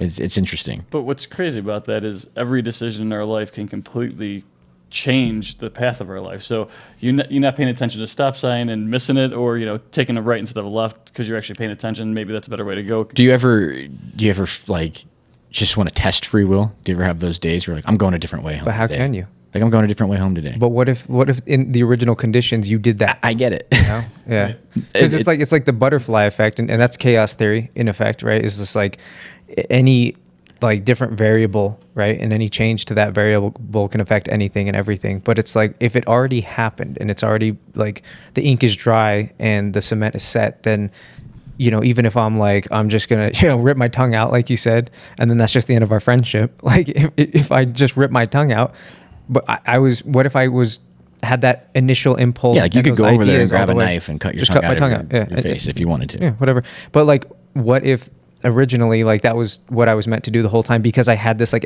existential idea about determinism and free will? Yeah. So it's like like everything, it's like either all free, it's all or nothing, all free will or it's all determinism. It seems like it's a combination at the end of the day. It really feels like you're gonna. It's like you have two different mathematics, right? Like you have quantum physics and then you have this other math, and on their own they exist and they're proven to be real. but then we can't make them They're mix. irreconcilable. And that feels like the difference between free will and determinism. Like one of these mathematics is more chaotic and free will driven. One of these are more deterministic. And for whatever reason, they won't mix. And we were but talking, they're like necessary to like. and if one is deterministic, it's relativity, because that's the stable mathematics. Like everything works as it should, and speed of light is constant and everything. But then you look at Like free will would be quantum physics, right? Yeah. Where like observing it changes the outcome. and it's just like it's very chaotic, and electrons can appear just in random places, and neutrinos, and like So interesting. it is. It just seems to me like that's literally the difference between free will and determinism. Like and then they exist. Concurrently. Yeah, and it's just which one are you currently in? Which one are you paying attention to? And it's weird because when you're just driving home, you don't remember how you got there. It's like, oh, I was just in deterministic math. And then the day you're driving home and you're in and out of traffic and you're taking a different way, like that was the day you're just like, I chose quantum physics today. it almost feels like when you get into the psychedelic world, that's the free will. It's A little like, bit. That's when you really get to experience the flow state and like what it is like to really exist. But dude, I've had bad trips where it's a loop. And it's like, oh no, it's just like that dread of fucking determinism. Like the bad trip is like deterministic. Like, cause you're like, I have no control over this, and I'm just in this fucking melting pot where everything is, dependent on everything else, and I don't have any choice. But maybe there is the illusion of free will, and then once you get deep enough into the psychedelic world, you realize that it's all deterministic. Yeah, but then I've had like great trips where I'm like, I have complete, like I love, like dude, you take MDMA, and it's like I just love everybody and everything, and I don't care if it's deterministic. I'm like Just happy. to fucking be here, like, Yeah. I'd like to think it's free will, but we already know how the show ends. We know how the universe destroys itself eventually. It's a matter of time before it's all gone. It's really technically already all gone, right? So I'd like to think that we all have free will, but we know how the universe started expanding, and we know it'll eventually contract and disappear, right? So it's Well, that's not necessarily or they think it'll be like a heat death, could be like the it heat death of the just universe it expands so so much, fast right. that everything, and then all the stars burn out, and then over like 100 quadrillion years, the black hole's radiation like dies off, and then it's just black, and there are no particles. But we don't, everything's done. we don't know this for sure, right? Right. These No. are, it's Yeah. all theoretical. And that's what I wonder about. Like, is AI going to be able to answer these questions for us or get to these solutions faster because Oh, dude, the there's- learning curve is or tell us about parabola. black holes. Black holes are the most fascinating thing out in space. Like, They are. yeah. They break all the laws of physics once you pass the. It must not have been that fascinating because, like, event horizon. apparently Stephen Hawking was more interested in midgets doing equations on comically high chalkboards while naked. That's great. Yeah, he liked that more than he liked black holes. Black holes can't be that interesting. Because that guy knew everything about black holes. He's like, I still want to see a midget jump up and try to solve. We all know that midget is code for children, right? Oh my God. I mean, he was on Oh my Epstein God. Island, so it's Yeah. like he liked children doing these things. I think I could be wrong, but like I'm looking at me sullying. This we're is all how you know. This sullying is his how good you know. name. This is how you know time travel doesn't exist. Because if it did, Stephen Hawking would have figured it out and came back and changed this part of the timeline. He's like, I don't want to be slandered. for sure. Or he possible. figured out time travel is real, and he's the one who started all this, so he could like run amok. Well, if anybody figured out time travel, it was him, because he's the only person, from what I understand, and I could be wrong, he's the only person who survived ALS. The only person in the history of the planet that survived ALS. Him, of all people. Did he survive it, or did he just live with it forever? Well, like he survived it. They stopped its progression, which is why he was able to live out the rest of his life. And they can't like figure out how they did that. Just happened. I have no idea. I haven't looked into it enough, but from what I understand, he's the only person that's like where they stopped it, and he was able to live the rest of his life. That's interesting to think It's about. crazy. Because It's he like was of such a all brilliant people, mind. right? Yeah. He was like the smartest person in the world. But it goes back to, people. The CIA. Well, no, it's people can do anything they want with their mind. We can heal ourselves, right? We just tell ourselves that we can't for some reason, but we can. I mean, we can all heal ourselves. So maybe he just had the mental power and capacity to be able to do that, or at least be able to hold it at bay. Who knows? But If there's a case to be made, it's with him. Yeah. That's really wild to think about. But going back to the time travel thing, And he was still a freak. yeah, he Still a loved those sexual midgets. deviant. Seriously, like we can't like clear our vices even when we have that much intelligence. it's crazy. Yeah. Just shows that like everybody's fucking human, man. We all have like a dark side. Everybody has some sort of taboo part of them. Sure, but maybe his like manifested more aggressively because he was confined to a wheelchair. Because like when we're bored, we can just like helicopter our dicks and just be like, he doesn't have that luxury. Never had that, so he's just like, it'd be cool to see midgets. Or AI is just in complete control, and thought it would be hilarious to prank us. But Stephen Hawking wasn't even on the list, had nothing to do with it, and they just like threw it in there to just like look how stupid they are. Watch them run with this one. Because if the CIA exists, are they just making all this up? Like, was the whole thing? Because that's why the did problem. The Epstein files come out a year ago? Like, why are they just now coming out? Right? Has this been a plan forever? Where they're like, we're gonna 50 years ago, they were like, there's just me this guy, and he's gonna be in control, and he's gonna do all this shit, and then we're gonna release it slowly, just so they don't pay attention to aliens. We're gonna bring in aliens, and this is when we bring them in. Maybe there is a firmament up there, dude, and it's just like they're in complete control of everything. Yeah, they're just like in control of the simulation, and they're just throwing in variables. That's why the aliens were in Miami last week. Dude, I just want aliens to be real so bad. I just want them to be real. I want them to just like show me answers, because I want answers. Well, I want new questions. The problem is, like I said, if they do come here, they're probably coming here to take us over. So. That's the thing. Do you want to be a slave? Yeah, like why would they show up with like archaic spacecrafts, crash? I think I've said it before. Like in Independence Day, where there's all the kooks on top of the White House, like partying, waiting for the aliens, and they just get fucking blasted. That's me. That's where I'm gonna. If they show up, I'm like, either take us or just fucking kill me now. Like, for 100%. Yeah, I don't want to live in. I really like. Do you want to live in a post-apocalyptic world? Hell no. If it's like a zombie apocalypse, maybe. If it's like zombies coming around, but if it's like nuclear fallout and like just ash and dust and everything's dead, that doesn't sound so good. But if it's just like zombies, it depends on which zombies, right? If it's World War Z zombies, I'm good with just checking out, just ending it on my terms, getting some like nitrous and just like the Last of Us style zombies, like cordyceps. That one's I love that. Like Shroom King takes off, and then all of a sudden there's like a fucking spill in the lab.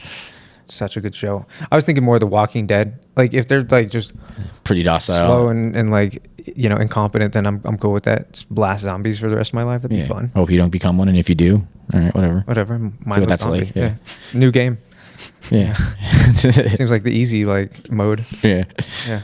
So do you guys think time travel is possible because time is non-existent? So is it possible to move through time? Being it's a human creation. That's why we need to find aliens so they can tell us. That's why we need to bring back Stephen Hawking. Yeah. Maybe he comes back, dude. Yeah. Maybe he died for our fucking sins. Yeah, maybe he died because he like died very close to about the time the island got shut down. Like maybe that was his like source of energy was the children. Sullying this poor man. It's just sullying his good name. That's why it's so fucking funny. It's like there's alive people who are terrible and who have been terrible for a long time, like the Clintons, and we're just like giving them a pass because it's not as interesting as Stephen Hawking, because it's like this dude just like they're just too powerful. Everybody knows Bill is like a pig. Everybody knows he's been like doing nefarious like deviant type things for a Monica long Lewinsky. time. I'm sure there were like rumors amongst circles for like sure. He's a fucking womanizer. And then look at his yeah. wife, right? Like she's like one of the most hated people of all time, and for good reason, right? Like she has consolidated all kinds of power. And again, like I'm not saying this as a Trumper, as a Republican Democrat. I'm just saying this as like an objective observer. And like she's terrible by like most objective metrics and has been forever. So it's like everybody knows this about these people. Everybody dislikes them. They just have so much power that they're able to get away with it. It's very like that's why I believe in conspiracies, is because when you have that much scrutiny on you and you're able to just still live your life with impunity, there has to be some kind of power structures that are keeping you safe. There just has to be. Well, it's a combination of things. I think, to some degree, but I think it's more that, when people see, whether it's good looking or already rich and powerful people, they assume that, they're doing the right thing, and they don't undergo the same scrutiny. If one of those people had a kilo of cocaine in their house versus somebody in the, in a low-income neighborhood had a kilo in the cocaine in their house, who's more likely to get busted? People don't check them because they're always doing the right thing, right? They don't, they're not going to do anything wrong. That's I think more what it's about, and it comes back to we always have got to question power. We always have got to. There's got to be checks and balances, and otherwise, people with too much power or too much money is not what we want. We didn't want kings, but we have 3 kings we just talked about on this podcast. We talked about Bezos, Musk, Elon Musk, Zuck. and Zuckerberg. Those are the three kings of this country that can literally get away with probably murder. Like Donald Trump said he could murder somebody on the street and probably could get away with it, just because people wouldn't want to believe that somebody that rich and powerful would do something. Yeah, it would have to be the most sloppily Right. done murder ever for them to be. Well, look at OJ. I mean, we can believe whatever we want, but why did he get away with it? Because people liked him and they thought, oh, he would never do something like that. It was, regardless of what they it was had. super circumstantial too. It was right after the Rodney King riots. Yeah. So Well, it was like, and then he got a largely, ethnic jury, and it was like, okay, this is our reparations for Yeah. Rodney King.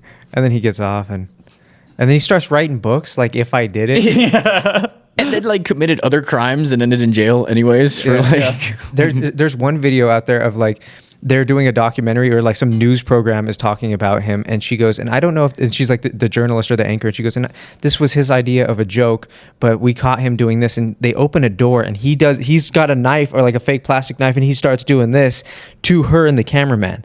And it's like on camera. It's crazy. This dude is like the gall of like OJ, of the juice, man. Fucking hilarious, kind of. It's yeah. I think he had a sense of humor for I sure. think the best part of that whole story, though, was I don't think most of America realized how rich some of these people were when Kato Kalin went out there and he's like, oh, yeah, I just stay in this guy's guest house. People are like, people live like that? You can live on somebody's property in a guest house and just hang out? It's crazy how much money some of these people have. That's the goal. Right. Money equates to power, right? So it's like, which equates to immunity. And so it's like, that's the beauty of having all that money. It's like, I want money because I want to be immune from like a lot of stuff. Like I also want money because I want, to be able to just like. It's like one of my favorite Bill Murray lines. Have you seen Kingpin? Yeah. When he wins the competition. Dan, sorry, I'm spoiling fucking Kingpin. Yeah, from 30 years ago. Big Earn? Oh, no. Kingpin is a bowling movie. Yeah. Big Earn. Who's Big Earn? Is that not the one with Woody Harrelson? Woody Harrelson, yeah. Is the guy's name Big Earn? Big Earn. The other guy, That's okay, funny. yeah. I didn't remember his I name just there. remember the end because Bill Murray wins $1 million. He's like, nobody can touch me. He's like, I'm invincible. His And he's like, toupees fly all over the place. yeah. And it's like, it really is true. I mean, $1 million, it doesn't make you untouchable, but at a certain point, if you have enough money, you're just. Well, look at the Michael Jackson. I mean, that's why they fucking killed Epstein, because like he was the one guy that actually maybe could bring you down. Like he's got enough dirt on all of us to like let's just kill him, and then we'll release the stuff as aliens happen, then we release the Epstein stuff, and then fucking some more alien stuff happens, and then we'll just really make Stephen Hawking a meme. Because like, dude, if they have young millennials working for them, they're like, how do you distract people? Like memes. Like who can we? Let's if you're a millennial working for the CIA, like whoever came up with that idea, they're like, I got an idea. Let's throw some Stephen Hawking jokes out there, see if they catch. So they will, because it's too funny not to. People are like, were we mad at Bill Clinton? Like, yeah, kind of, but dude, Stephen Hawking is hilarious because we don't have any control anyway, so we might as well laugh because humor is like the best fucking medicine. It really is. Because that's what happens. Like even in like the worst of times, like they say that when there's like a really bad thing that happens, like when like miners get like caught underground, right? They rescued some of them. There's always like roles that emerge within those groups. There's always somebody who's taking care of everybody. There's somebody who's like kind of takes a leadership role, and then there's usually some sort of comedian just sort of like cracking jokes and making people laugh, because you can't change the situation, but at least let's make light of it while we're here. When you said miners, I thought you were going to go to a different place with that. Oh, yeah. And Hawking was like somewhere in his grave, wheels just spinning, creating its own energy, Hawking radiation. Yeah, but the money and power thing, like I said, the Michael Jackson, you think about how long and how many people still want to believe, but he could just pay everybody off and then everything went away. Never. Well, dude, that one's interesting too, because like the parents were so enamored by the fact that Michael Jackson wanted to hang out with their kid. Like, that's not a red that's flag? weird. That's they're a like, red yeah, but it's flag. Michael Jackson, and then they're thinking, what could this do for us? Not necessarily thinking something bad was going to happen to their kid, but they're like, yeah, that's a little weird, but like it's Michael Jackson, and maybe we'll get famous, or we'll get money, or like this is our ticket out, or there's just all kinds of things that happen when. I mean, how did Epstein get people on his fucking plane to begin with? Like, hey, you want to come to my private island? And it was kind of known that he was already a pedophile before like things were leaked, before arrests happened. Like it was kind of already known within circles. Yet people still got on his plane. Convicted, yeah. And it's like, did they get on the plane because they too were pedophiles, or were they just like, oh, this is like a rich, powerful guy, you want to be his friend? Because I feel like that's more the narrative. Like, oh, you want to be on this guy's good side. That's what it is. I think people want to ignore the red flags. Like, oh, let's send my kid with this person who is an adult. I've never ignored red flags in my life. So I don't weird. relate. I've never like met a person who had tons of red flags and then just ignored them. I don't relate to that at all. Yeah. Kyle's good about reading people. Yeah, he would never fall for like a narcissistic woman. No, Yeah. why would you? Happened before. That's never happened. Yeah, we've never been in that relationship ever. Not once in my life. I can't relate to people that are I'm like ignore red flags. As soon as I see them, I go, out. Did anyone light your car on fire? Not that bad. I'm trying to think of the worst thing a crazy person's ever done to me. Crazy woman. Sending you pictures of like her in bed with another guy. That's pretty bad. Wow. That one. Really? That was like at the That's breakup. awful. Oh, dude, it was. Yeah. You just open a text thinking like, oh, she texted me. Maybe we're getting back together. It's for somebody. Just what this is the worst part. When we first started dating, she would take pictures of me and her and send it to her ex, and I would always just be like, "Oh, what a loser! So you're that guy. Look at that fucking loser! Yeah. What an idiot!" The number one lesson with like any partner, particularly the narcissist, is if they'll do something with you, they'll do it to you. And like my last ex, right? She cheated on me, or she cheated on her With boyfriend you. with me. Yeah. I'm sitting here like she's FaceTiming him while I'm sitting there, like they're still together. This is before she had broken up with him, and then she breaks up with him, gets with me, and then we're together for a few years, and then she does the exact same thing to me. You're like, how could you? Oh no, we lost the middle cam. Which is fine, as long as the other two are going, and those should go infinitely. Yeah, invest in a extension cord at some point. Anyways, Yeah. Yeah, it's. I don't know. We had it. I thought we had it hooked up. well, do you have an extension cord right here that you're using for the laptop? No. That wasn't the one. Okay. No, I'll just have to. Let me ask you an important question. They were both really hot, weren't they? Yeah. Because you look past those red flags when they're Yeah. that hot. So I've just decided now, Yeah. like I've been burned by like really attractive women, Yep. and I've been burned by like ones I was kind of settling for. Yeah. So I'm not going to settle anymore. Right. I'm like, they're all Me too. fucking insane. I'm going to get fucked over anyways. They might as well be super hot. Right. And so I'm just going to be alone because no super hot girls want to talk to me, but that's okay because at least I'm not getting burned. And if I get burned, it'll be by a girl who's out of my league. And I can live with that. Yeah, and be like, God, she was so fucking hot though, right? Yeah. It was worth it. Had sex. Doesn't matter. Yeah, exactly. Yeah, I think I'm done. Like I've been done with narcissists for a while. Yeah. Just like male, female, just any kind of narcissist. I think they're a bane on existence and humanity. Well, and They are. we live in a world that's breeding them nonstop now. Social media just breeds narcissists. Like, and we all fall victim to it. Yeah. Like, And I had we one. get dopamine. Like this podcast, like part of this is there's a little bit of ego and narcissism involved. But I think ego Should listen to the things I say because I'm important. for sure. But I think ego can be separated from narcissism. The reason I say that is because I think like the telltale sign of narcissism is taking advantage of another person and needing other people to Manipulation. Yes. And, to use as your narcissistic supply, right? Like, I guess there is some element of this, right? Because the more people that watch this, the more supply we get. So there's an element, sure. Yeah, and it's a spectrum, like everything. Like some people are just too far gone, and then I think everybody has moments of greed and narcissism and looking out for number one, and you probably need some amount of that genetically, or like your species doesn't continue. Like if you're not looking out for your blood, Well, but there's a difference between looking out for yourself and using people as your pawns, and then just taking, and when they push back on you, destroying them and going after them every way you can. There's a difference between helping people and Yeah, I think it can be symbiotic sometimes. You can help yourself while helping others. Right, yeah. Like you were talking about grifters, and I was thinking like grifting is a spectrum, because no matter what, somebody like that's selling If the ends justify the means. I think that my business is one of those. Like, look, I'm helping myself for sure. I mean, I'm not doing this as a charity, right? But I help lots and lots of people every single day, which I think is my biggest reason for being in business. Yeah, well, you look at anybody like who's like trying to save lives. In order to do so, like they're gonna have to. We live in a capitalistic society. You're gonna have money to continue. Yeah. Like if your goal is to just, cure cancer, you're gonna have to make money along the way. Whether you have to get funding from investors or whatever, you have to make money in order to do research to get the drugs to solve cancer or to beat cancer or whatever. Or if you're selling any sort of thing in the health space, there's probably It's just when if you're selling something that doesn't work, now that's fucked up. Or if you're selling a placebo, right, yeah.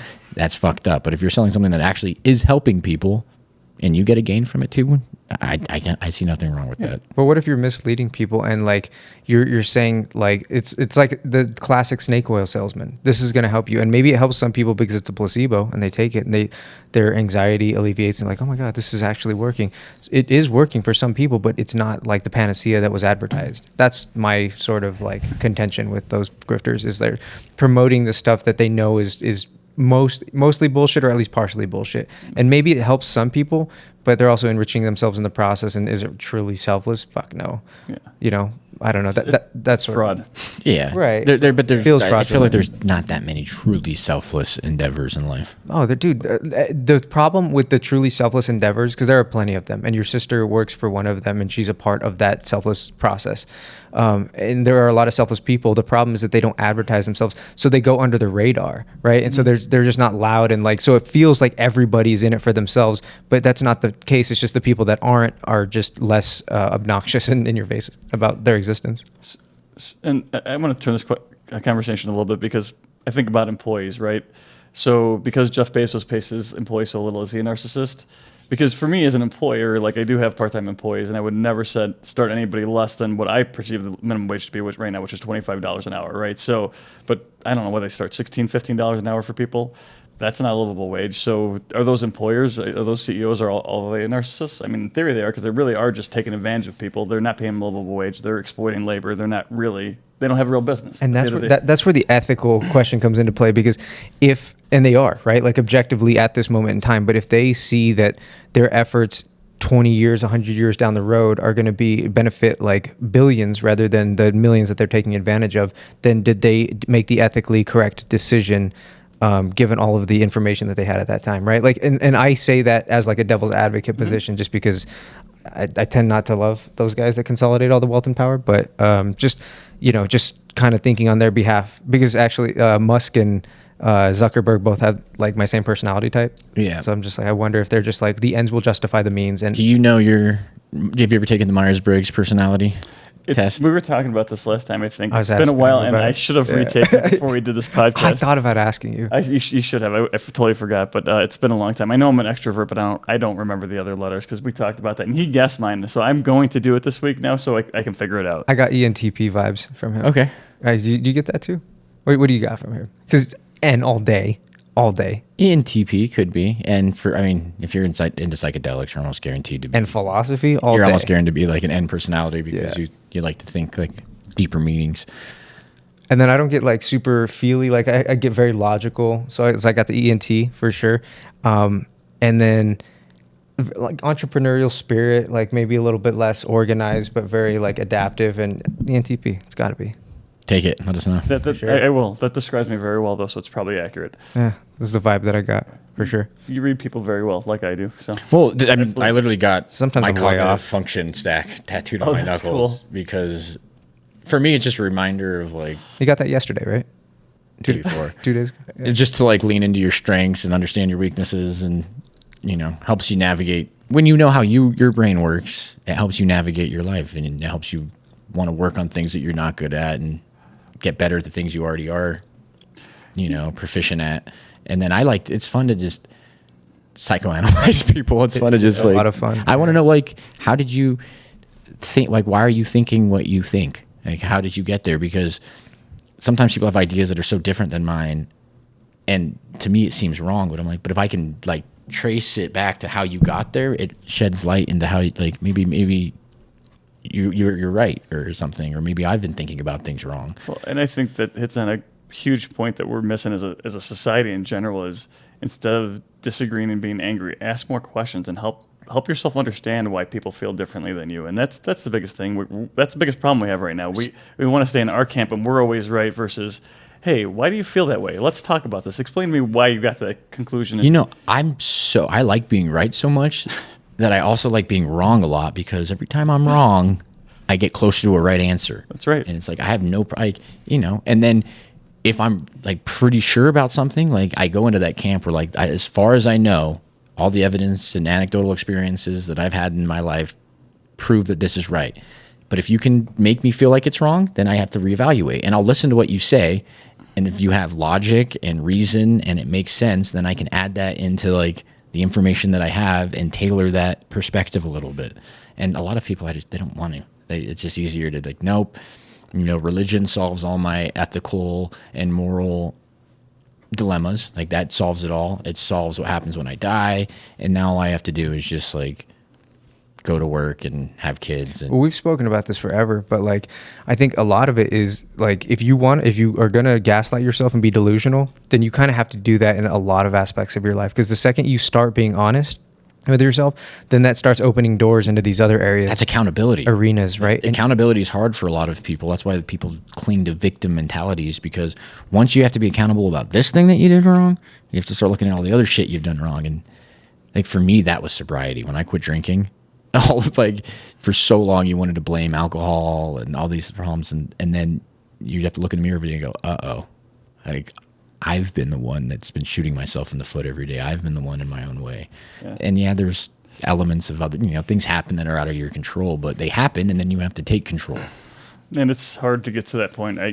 It's not. You still struggle with it all the time. I lie to myself every fucking day, but it's less. But you have to put nail on the head. You have to realize that there's only one factor you control in the world, and that's yourself. You can't control anything outside. So it's hard to deal with. And that's stoicism, right? Like control your perspective and what you do, and that's it. And then everything else that happens, as it happens, you just adapt as it goes. But at what point do you think that it's beneficial for humanity, and this is where it gets into like ethical quandaries, to exert influence, right? And like I'm not saying that I necessarily want to, but like a Bezos or something, or a Musk, like is it, if you see people becoming barbaric or whatever it is, like at what point do you, even in a good sense, right? Like you don't have to be a Bezos or Musk. Maybe you just change an economic system so that more people have more resources, so that they're not so anxious and stressed out. But in order to do that, you need to exert your influence in some way, right? Like then you're not controlling yourself. You are trying to like do something to influence other people. It's so nuanced. It is. Because like we were saying, that those guys maybe hoard all the money and resources because they're afraid that if it gets into the wrong hands, it'll either be wasted or used for wrongdoing. But then you don't want to it seems like you start to leave people behind at a certain point too. Like you have to prop up the bottom rung of society a little bit more than it. Well, what I've noticed about like the Bezos interview and Musk and Zuckerberg is I always thought it was just this like insane greed. Like they just wanted wealth and power. The more you hear them, it's like, okay, they're not such bad guys, but I don't even necessarily think it's completely altruistic. I think that they're just such curious minds. They're that curious, they don't mind. Because I don't get a ton of narcissism looks like Trump. That's what like a billionaire narcissist looks like. But a billionaire curious, maybe a little bit autistic mind is going to look a lot more like Elon Musk, is where they want resources because they know the more resources they have, the more shit they can do, the more things they can find and invent, and the better they can make humanity. Now, that's why none of them run for public office like Trump did. Exactly. They're more looking for how do I make things better versus. And they also realize like how much fun can I have with all this technology in my huge brain? And if you're smart enough, if you have enough money, you can pull the strings from behind the scenes anyways. You don't have to be the president to fucking alter like the government. You can just purchase it. Bezos bought the Washington Post. I mean, he bought a news publication that writes about the Amazon and like his companies. It's crazy. And then Elon Musk buys Twitter. Like they're buying the means of media and communication. It's crazy. Because media is the strongest branch of the government. So then you ask the question, when do you exert your force? And I think that's my answer would be when you are harming other people. So if I am influencing the news to only tell my story, am I harming other people? That's debatable. But if I'm not paying enough people enough to live, I am harming other people. So there has to be some regulations that come in at that point. And it looks like Amazon will eventually get unionized, right? Hopefully. Sounds like they're on their way. Yeah. Which is then they try to like suppress it with an iron fist, and to some extent are successful. Like you saw Starbucks bring back in what's his head to try to quell their unionization. But it's when unemployment's at 3%, it's very difficult to do that because they have other places they can go that are going to pay them more money and there are more options. Yeah, you could make more working at McDonald's than Starbucks. Yeah, that's crazy. Really? But they've unionized a few stores, and again they get better benefits. Like You definitely make more working at like Chick-fil-A or like one of the more ethical like fast food companies. It's funny you say Chick-fil-A is ethical. Like the way they treat their employees Yeah. from an outside perspective, I've never worked there. It seems like they're all having a pretty good time in there, and they're not like whatever that business model is seems to be working pretty I well. would say Well, from a business model standpoint, they're actually a great business. I nerd out on that stuff all the time because their franchisees, I think it's cost them like I want to say $10,000, but they hand select their franchisees. They pick those people who are going to run those restaurants, and they only want people who can train people. It's not like McDonald's. Where And then you look go who and they find hire. They hire like kids who seem like they're on a good path. Like all the kids that work there are polite and seem like I was listening to an interview one time at Chick-fil-A. Like the GM was interviewing like some kids, and they were asking him like, "What are your like?" The kid was in high school. Like, what are like what are you doing in high school? What are your goals for college? And they want kids who are like gonna go to college. Like they want kids who are gonna probably treat the job well. And that business model works really well. And Chick-fil-A is moderately priced. They're It's also just- one of the most profitable too. Their restaurants do more revenue on average than Even being closed on Sundays. Yeah, it's crazy. And then you look at like In-N-Out. In-N-Out kind of has a similar business model. Like it looks kind of similar, and so does like even Freddy's a little bit. So you look at these places that I find to be a little bit better quality food and a more enjoyable experience. They just have a better business model, and it's interesting. And then Starbucks has. They're like as profitable as ever because they're selling fucking bean water and Sugar water. sugar bean water. Yeah, like and, that's and their gift cards. You know how many people, how much money they have in gift cards? It's an insane amount of money that they just have waiting to turn into sales. because who doesn't want a gift card to Starbucks? Like it it's is eventually, yeah. yeah. I'm like if I get a gift card from Starbucks, I'm always like cool. Gift cards are the biggest scam. Oh, yeah. Literally just give people the cash because what happens with gift cards is you either like end up, it's like, especially for places you don't frequent, you're either going to Never use it. Leave a balance. leave a balance or you're going over. to spend more than you would have spent ordinarily. It's the best scam for like, it's just like capitalistic society. Just give people cash. That's what I do. I'm giving my sister cash. Yeah, and for it's like a lot harder to birthday gift. buy methamphetamines with a gift card. Like they'll take it, but I have to like discount Yeah, it. If you give me cash, I can just straight give that to my drug dealer. That's Exactly, true. They yeah. want to give me like 30 cents on a dollar. Yeah, It's you- not the same thing. No, it's the weirdest thing too, because it's like when you get somebody a gift card, you just like siloed them into this one business. It's like give them cash and they can spend it anywhere. They can spend it at that business. They can spend it at another business. They can spend it on meth. Yeah. They can do whatever they want with it. You just force them to like go to this one store and even potentially inconvenience themselves or just not use it. It's weird. Unless you really like Starbucks, then I guess.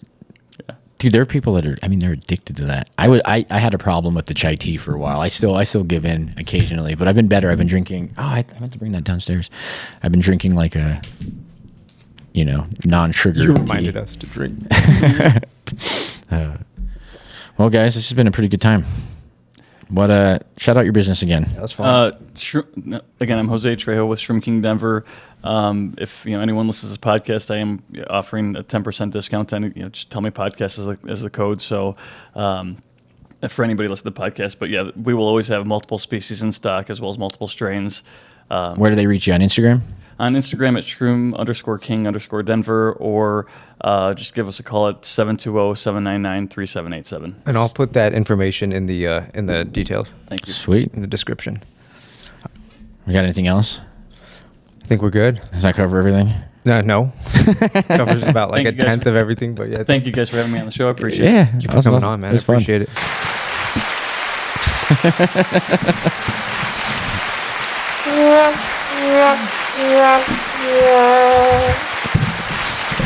Take care, everybody. We don't play with those enough.